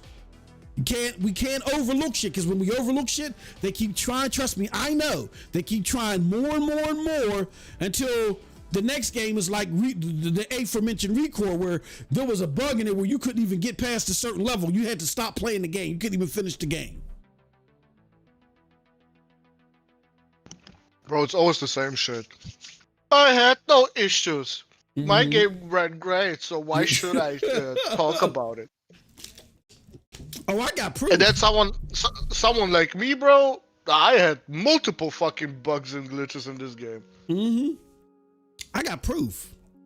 I'm sitting there like when you first go out in the world and the assassins just randomly run up on you, right? Like I had passed the beer and the beer ran off, right? And then because I stayed away from the beer, I was like, I ain't fucking with this thing. And I ran around it. I got video. It's good. Go to the MM2K Gaming channel. And then this assassin comes up on me. He's like, oh, you're such and such, such and such. And you've been causing problems for the what's it called? And I'm coming to take you out. And while he's talking to me, the fucking beer runs back. And like it attacks me while we're in dialogue mode. Now, some of you may have argued, but like, well, yeah, that can happen. That the beer, that's dynamic. The beer can come back. But we were still in dialogue mode. You know what I'm saying? Where there was still like dialogue choices up there, and the beer's like attacking us and shit. And I had to back up out of the dialogue. Like, come on, bro. And you could tell it was like a glitch. So what ended up happening was, he's fighting the bear, and I'm just sitting back. I'm just chilling, like I'm waiting for this bear to kill him. Bear never kills him. The bear just runs off. Like they're fighting for like a whole 5 minutes. The bear is like tearing him up like what's his name in the movie Remnant? like I forgot his name from the movie Titanic, whatever his name is. But Bear's like flipping him upside, throwing him. He's throwing him like 50 feet in the air over and over again. Then finally the bear runs off. So then he runs back to me and continues the conversation while I'm sitting in this hut. And, and so then we fight, and then I just take one swipe at him and he's dead. That I will say this. Of all my criticisms of PlayStation games, even before I started becoming a fan of a platform, that bugginess and that glitching was never existent in a game. And trust me, I was playing older Sucker Punch games, like Infamous 1 and 2. The other open world games from them. Never seen that type of bugginess from them. Never. And it's in this game. It's in this game in a very noticeable way. The game is that says a lot for Sucker Punch. The game is still phenomenal, but again, it's the sign of it's the Hiroki Totoki stamp. We're not caring about bugs no more. This is good enough. Put it out.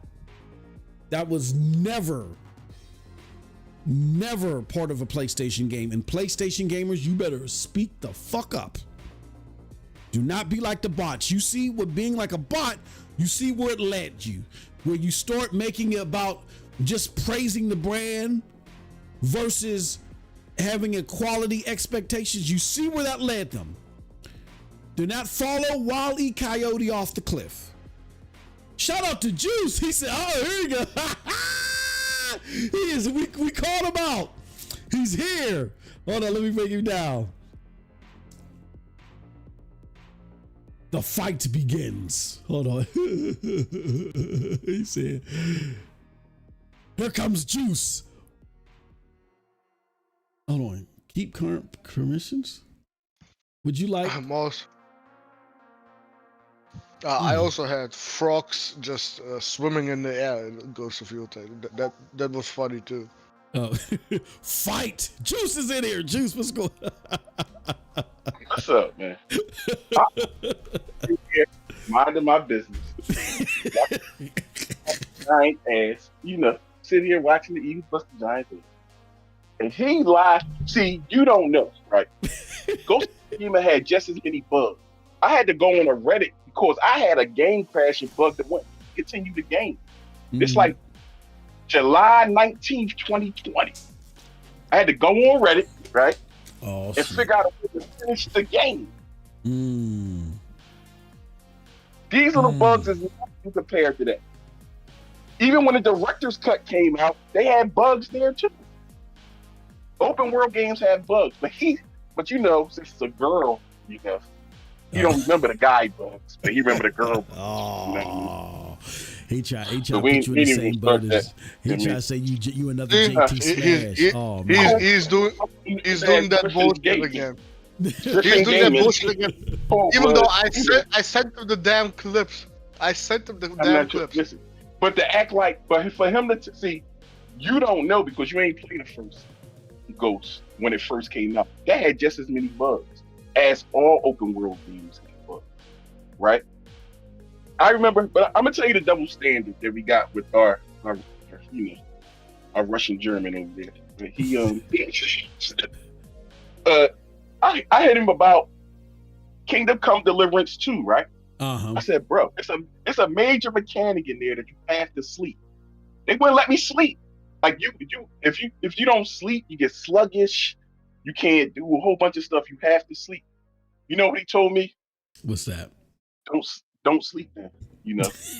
Forget the game breaking bugs on major mechanic. But you know I'm talking to him, right? I'm talking to him about, oh yeah, it's the shadows. You gotta walk past the window with the right light, and then you'll see the shadow messed up. I said, bro, I'm not doing all that, man. The fucking shadows are messed up everywhere on the damn game. This is back with the puddles and Spider-Man, and I'm not doing all that, man. I don't want to. I will say don't even listen to. Don't listen to his ass. I gotta side with Cold Blood on this one because I've played Infamous 1 and 2.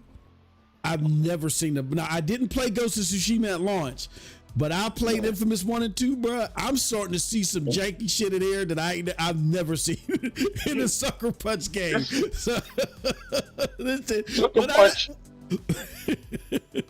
Sucker Punch is now going for the graphic quality that they didn't go for like in Infamous 1. Because Infamous 1 is my favorite Infamous. Okay. They didn't really go like for graphic quality. They went more for like gameplay quality. And that's my favorite Infamous to the day. I know it looks rough when you look at it, you know, but I never had more fun than the first Infamous. Infamous 2 was nice, you know, but I always liked the first one. So I get what you're saying. To me, that's open world games, period. You know, it seemed like they make us test it out first, and then then all of a sudden, you know, it's 101, 102, 103, 104 coming out within like a month. Like, do they even have testers anymore?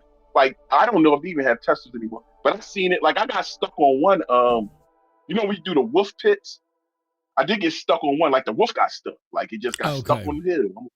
Come on, God! Try to kick it. You know, you know. So it is janky. But I'm okay with what you're saying. Right? No, Moss. Immediately stop this discussion right here. Juice, shut the fuck up. No, you said to me, I have no fucking issues with the game. It's perfect. It runs much better than Shiba. Now that you're being called out, you admit finally it has issues. Get the fuck out. Griffin. Get the fuck out of here. No, I am serious. Get the fuck out of this chat, goddammit. Listen, why I gotta leave? This is my second playthrough. You got the Sony fanboy. You fucking Sony pony, goddammit. Yeah, I'm a Sony pony. Hit the like button. Now, Old Man Gaming Guru is agreeing with you, Juice. He says, only issue I experienced after 100 plus hours was calling my horse the first day, then it got patched. Yeah. I don't that's the only issue I dealt with the wolf. I didn't have no other issues. I had no crashes. I had nothing. But you know, everybody had different experiences. You know, so I'm not doubting what you're saying. But for him to sit here and ask me to walk in a room and wait for the sun is at noon and then look at the shadow on the wall, I'm not doing all that. Hey, OMG, you know you the homie OMG. I don't know, man. You and Juice, I don't know, man. I've seen like really Infamous 1 and 2. They were graphical showcases on the PlayStation 3. Like they probably will still hold up to today. You know what I mean? Those were graphically, you know, those were graphically good games. Like they look better than anything on the 360. You know, well, all of the PlayStation first party photorealistic games look better than anything on the 360 because they knew how to work that cell processor. But nah, those were some good ass looking games, and I gotta be honest with you, man. I ain't see that level of jank, man. Oh man. The last game that had absolutely no jank, in my opinion, was Last of Us 2. Yeah. That was the last game that I cannot remember anything wrong with the game. But you like Last of Us 2? It got 2 women leads. You like that? Oh, of course I like it. I'm just asking. Why you trying to call it Moriarty, my boy, man? Brother, I beat that game 3 times. No one gotta believe me. Go to Discord. And just wait. Don't go delete and get rage baited by me. Yeah? Get rage baited by me. Don't start deleting stuff like that. Hey, no, let me you know, Cobra, they delete. If you ain't got, let me tell y'all something. If you are easily offended, do not come to our Discord. Do not go to Discord. Do not come to the Discord. This is names alone we use in Discord. This is the equivalent of the Xbox. What was that? The Xbox Hardcore Zone and shit, where you're called everything under the sun. So you just gotta get used to it. You just gotta own it, man. You know what I mean? We're taking it back. We're taking it back. We're not with that sensitive shit anymore. We're taking it back. Old man Game Guru says not everyone experiences the bugs. No, I get it. I get it. Like, OMG, I made a video. I remember when Fallout 76 came out. And everybody was like, yeah, this is bugs. And I was like, I got videos, I got hours of me playing Fallout 76. I ain't experienced none of these bugs. And shout out, I remember Luca. Shout out to Luca. I don't even know if she still make videos, but I was on her show. And she was like, well, just because you ain't experiencing it don't mean that everybody else ain't experiencing it, which is true. But man, I'm gonna be honest with you, bro. I'm gonna be honest with you, bro. It's not, again, testament to Sucker Punch's ability. They make the game so damn good that the bugs couldn't even derail it. So they're not that. Yeah, that was also my point. Like, the bugs are there, but the game is still great. I don't know what the fuck Juice is on. Is it? Now it's great. It's a great game now. Yes. Just ask. I never said anything.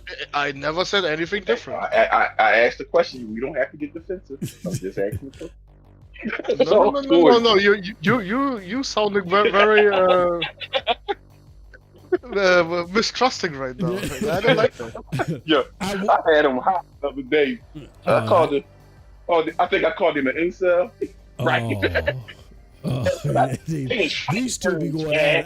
I'll be watching at work. I just can't, my hands be full of shit. I can't do it. I'm telling y'all right now. Number one, don't come to Discord if you're sensitive. Number two, it doesn't derail the game. I'm just being, I like being very cautious. When I start seeing, like, I'm very quick on patterns. When I start seeing a pattern that's out of place, I speak up way early. So my thing is, I think that this is, I know I agree with the sentiment that all open world games have bugs. I've never seen this from a Sucker Punch game. And when I say this, I don't mean, oh my God, it's horrible, I'm stuck in what? I've never seen this. Like, normally, even if there are still bugs in a PlayStation open world game, like Cold Blood said, I don't remember seeing them in Last of Us. And the detail in The Last of Us, like, you could smack open a can and walk by it and juggle it and shit like that. I've never seen, like, PlayStation games, they have a level of care and attention to detail and a level of cleanup that is modeled to the industry. I can tell you why. Because everybody cried about crunch. That's why. Oh yeah, that crunch. And I think it's just a talkie trying to save money. That's why I don't like this. I think gaming quality went down ever since they stopped the crunch. I'm being honest. That crunch was there for a reason, man.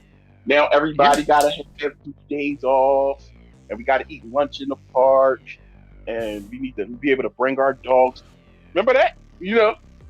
Ever since we got on Naughty Dog and they ain't released a game since 1974. True. I think that's part of it. But I think Totoki just wants to. Again, remember, this is Herman Holtz. This is part of our rigorous QC. We're making sure that we save some money and that we don't spend too much. No more ice cream sandwiches during lunchtime. Like, I think that's him. Just making sure that they save money. But I agree it's the crunch thing too, because Jason Schreier come out of nowhere. Yeah, Jason Schreier destroyed this, bro. Like, now you can forget games like Red Dead Redemption 2 with the details that they had in the fucking game. Mm-hmm. It's not happening. Yeah.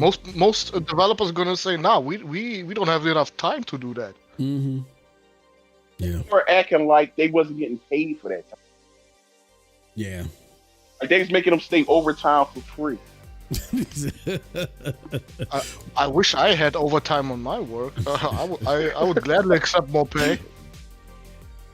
Yeah. Look, PlayStation, to avoid crunch with fucking Last of Us 2, Didn't they hire a whole bunch of Chinese developers to clean shit? Like PlayStation doesn't make 5 people do crunch. Like, I'm against crunch too, to a certain extent, but PlayStation does like hop in there and be like, yo, let's hire some more help and we'll pay for it, because it's worth it. And I think they've gotten to the point to where they're like, no, we're just not going to polish it no more. Yo, the tree huggers came out of everywhere on that. They said the tree huggers. Like, oh my God, they make us do 9 hours? Oh my God. I don't understand why everybody is celebrating that Ghost of Yotei only was $60 million or something. I don't understand why everybody is celebrating that. Yeah. But the first one was only 60, right? Yeah, but that was different times. Yeah. Like why are we celebrating the game costing the same now? Yeah, that is you're applying new technology. You know what I'm saying? And you can see why it's 60. I'm serious. I mean, and again, phenomenal game. You know, but stuff like that is great for Sony. That's not great for us. Like, again, would we be mad if the game cost $100 million to make? Would we be mad? No. I didn't find out how much it made until the grifters got to it. Yeah. The grifters give us all these information. The grifters tell me that she like Antiva. The grifters tell me the grifters that hate politics in games talk about all the politics in games. Well, so we wouldn't know one of this if the grifters don't put it on X. Yeah, well, their days are numbered, because I think it was important for what's his name, Colin Moriarty, who's not a liberal, you know, at all, to go against JT Smash and smash JT. Yeah, when he did that, I kind, because my problem isn't their politics. I could care less what their politics are. At least know what you're talking about. And that's always been my contention with that wing, is they say shit and they're talking about shit and up in arms about stuff that they don't know. And he just proved how much knowledge they lack.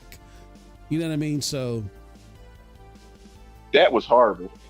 Yeah, like I don't mind criticizing. I don't mind criticizing Ghost of Yotei. I'm doing it right now, and but like, wait.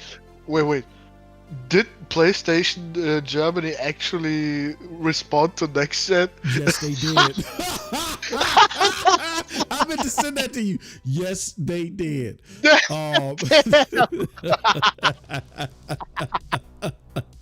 Yes, they did. For those that don't know what we're talking about. PlayStation Germany, the one that is responsible for that account, bro, that is a real console warrior. Oh, man. Let me see if I can find it. I was dying.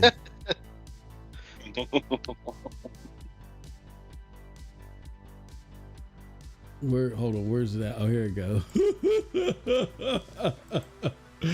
And I bet you the bots are mad. I didn't even see the comments. I bet you they're fuming. Oh, here we go. Here it goes right here. So next gen, but thank God for PlayStation and PlayStation Germany. Put the eyes out there. You got Master Chief in white and blue. Oh man, that's crazy. And that actually is a dope looking suit. I like that better than the green. It is. It looked good.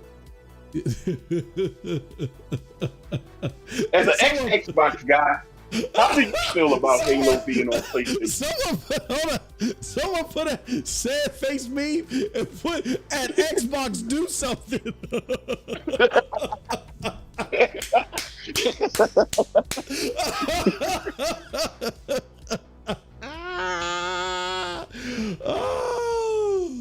Oh God. Oh my God. Oh. Look at that. We got some bots in here. This is an official PlayStation account reposting AI slop. And then this other one right under it says PlayStation official page reposting AI slop. Oh God. Oh man. Yesterday was a rough day, man. I couldn't imagine. Rough I told game. somebody that's the equivalent of Sonic going on Nintendo that Yeah. time. Oh. And you just look like, what? Is that a Sonic game on Nintendo? Yeah. Well, it was rough because number one, you had, like I was saying, you have to recognize the fact that a lot of you that are upset and get mad and talk about ponies and pony bots and all other shit, you are not Xbox fans. Like I think you've been exposed now. Like I'm not even talking about the creators. The creators are they're just pilfering you, and they're just running your wallets, and you keep walking down the dark alleys with no protection with your flashy gold chains, and you're getting robbed. You know, you deserve it. My thing is the consumers. I think they have to reconcile with the fact that they're not Xbox fans. You act like no other fan base. You hold Xbox to no standard except for don't make me look bad on Twitter, and every now and again you guys get upset, and then y'all go right back to slurping Phil Spencer. But that, at the root of it, it's just all about slurping Phil Spencer. We're PlayStation fans. Look at something. As soon as something goes bad, what do we say? Fire Jim Ryan. Fire. You know, everybody's got to get fired all the damn time. You know what I mean? We did like a 3-hour show. Yes. And it wasn't even a tempo game. It was, what was it? Helldivers? Yeah, Helldivers 2. Yeah. We destroyed them. Yes. You would have thought they put Last of Us on there, man. Helldivers 2 went to a dying platform, and we were like, oh no, let them die. Fuck We them killed kids. them, man. Let them die. We was like, we don't trust them no more. Yep. You know what? Yep. We were hot, bruh. We were hot. That's a consumer. Consumer, like you're taking the value away from my box. I paid $700 for this motherfucker, man. You better not get no motherfucker this shit for free. Yeah. We went at them for a good 3 hours. Bruh. Like 2 weeks, yeah, 2 weeks, 3 hours a session. Yeah, right. Yeah, we killed them. That's They don't have consumer. it in them, man. Yeah, they don't have it in them. They don't spin it. Well, They will spin it somehow. They don't. The only way they'll clap back at Phil is if he makes them look bad on Twitter. They'll clap back, but they'll never go to, oh, Phil, like, are you up to the job? They'll never do that. They'll just say, Phil, oh man, what's going on? You know what I'm saying? And then they'll try to deflect and find someone else they can blame. First it was Terry Now they Myerson. blaming Amy Hood. Now they blaming Amy Hood, the finance person who's responsible for making sure you're making money. Y'all ain't making money off this shit anymore. Y'all just spent $100 billion because we trusted you, dude. We trusted you and we spent $100 billion.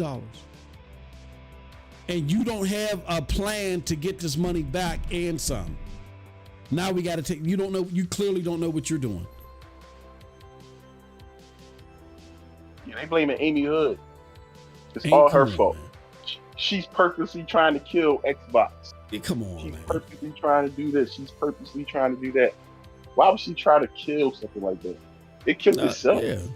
Yeah, if she was trying to kill it, she would just get rid of it. And they would go hire someone else. Like they don't owe Phil nothing. Like Phil he wasn't voted in like he's some damn prime minister. Like they could fire Phil whenever they want to, put somebody else in there and just go strictly third party.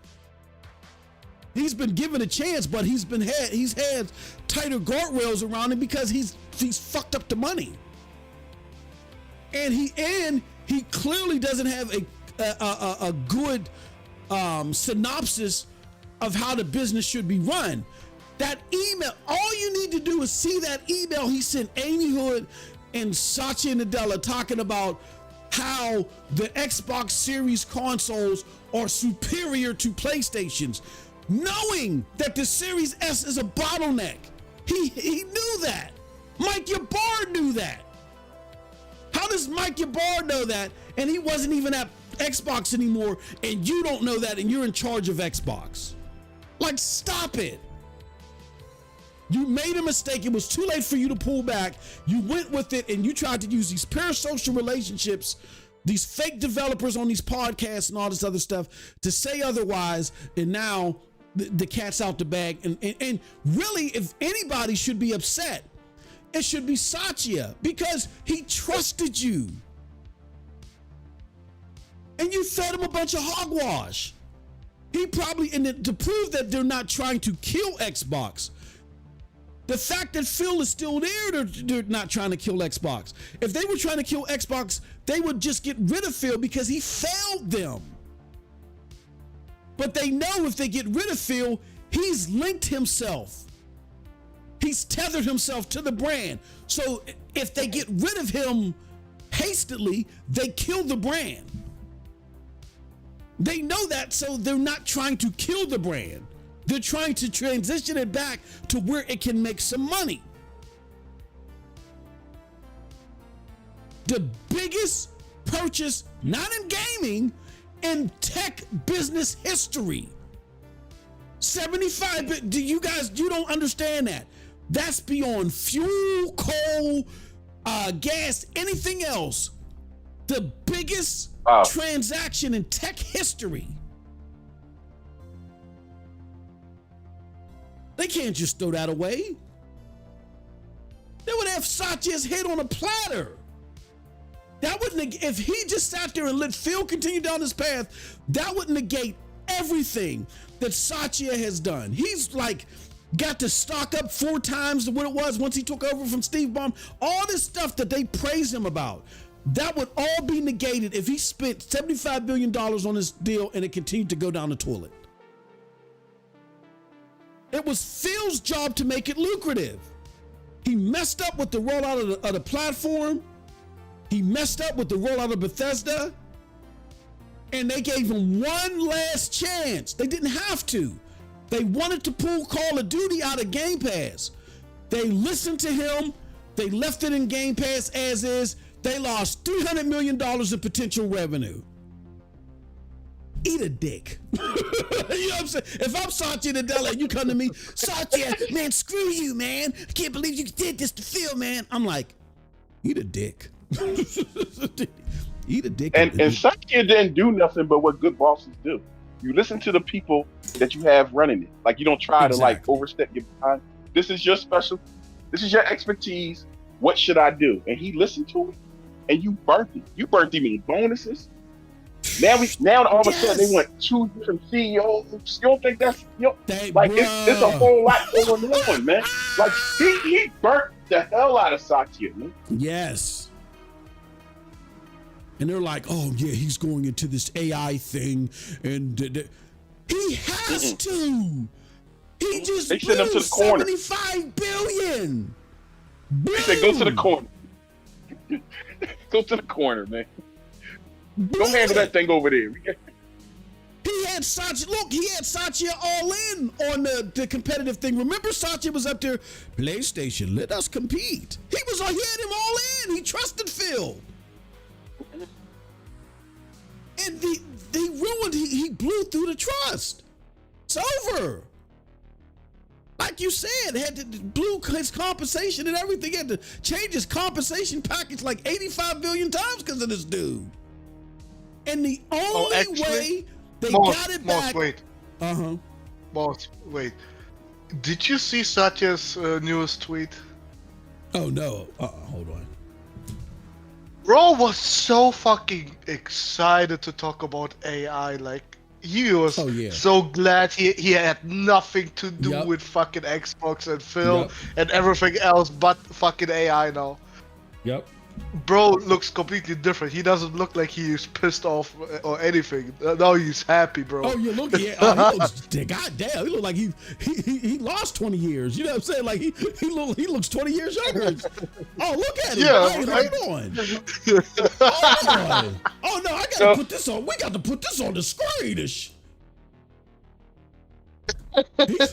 looks like Fabio Nadella now.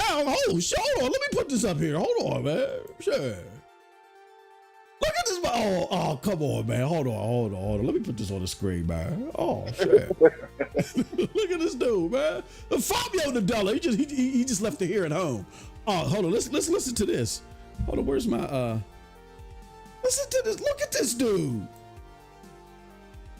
I'm really excited about all the progress being made with Copilot. In fact, I want to talk about 3 features that are becoming daily habits for me. The first one is Hey Copilot on my Windows laptop. Now I'm working on email or working on a document, and then essentially I have a new mouse. It just happens to be voice. I can just invoke Copilot and ask it questions. It retrieves information, and it's just fantastic to have it. It's probably the most exciting new modality since touch that's been introduced. Hey Copilot. Hey Satya, I'm here and ready to dive in. What's on your mind today? The second thing that I love is Miko. It's the new character for Copilot. It's great to have a face to talk to when it comes to AI.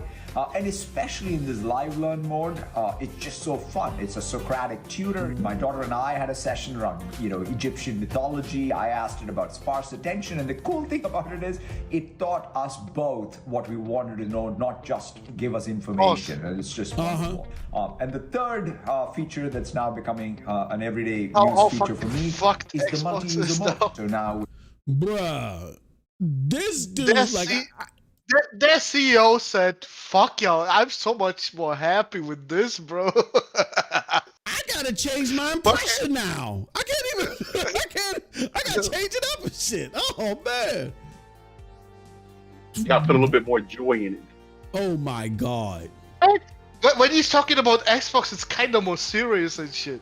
But with this, he's just fucking joyful, happy. Oh my god. Yeah, Xbox is fucked. I don't even want to deal with it. Man, the new CEO, I don't want to deal with it. Oh, it's making my stomach hurt. You deal with that. Let me go talk AI. I'm going to go talk AI. Skipping down the hall and shit. Golly. But I'm not mad at Satya. I don't like the direction. But what do you expect? He don't know nothing about gaming. That was Phil's job. Phil was supposed to take care of that.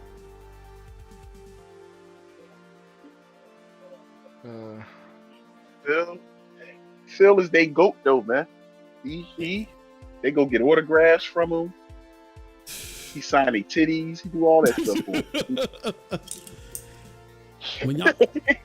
When y'all made the product about that dude instead of it about the actual product, then that's when they fucked up. And I started knowing it. It was like I remember people telling me, you can just leave the Xbox community. Like, hold on, are we in Tron or something? How do I leave the Xbox community? Like, where's the exit and shit? What are you talking about and shit? Is it like some Minecraft looking exit?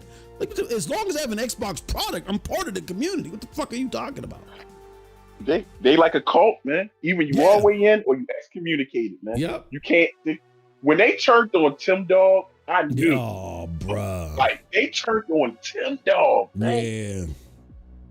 Yeah. Yep. And the funniest part was, everybody's talking about Xbox in the comments. Oh yeah. Stop killing Xbox. Oh man. I'm seeing content. I'm seeing channels that I thought was dead like 5 years ago. When you come back, Xbox is dead. Everybody got the flames in the background and shit. Oh man. Yeah. Well, we tried to tell you. I gotta get prepared for work. So okay, yeah. I'm still listening. Y'all can continue, but well, no, I actually got to run in real quick, take care of something, and do some shit too. But yeah, any final thoughts before you get out of here, Cold Blood? Xbox, you're fucked. Yeah, you guys are done. All right, Juice. Any final thoughts before we get out of here, brother? This is what happens to a brand when you don't buy games. Yep. PlayStation, beware. PlayStation fans, beware. Yeah. Okay. Yes. This is what happens when you don't buy games. Brother, I've been preaching that since we started this shit, right? Like, support the if game. y'all don't buy these games, it's over. Yep. We go the fucking Xbox route then.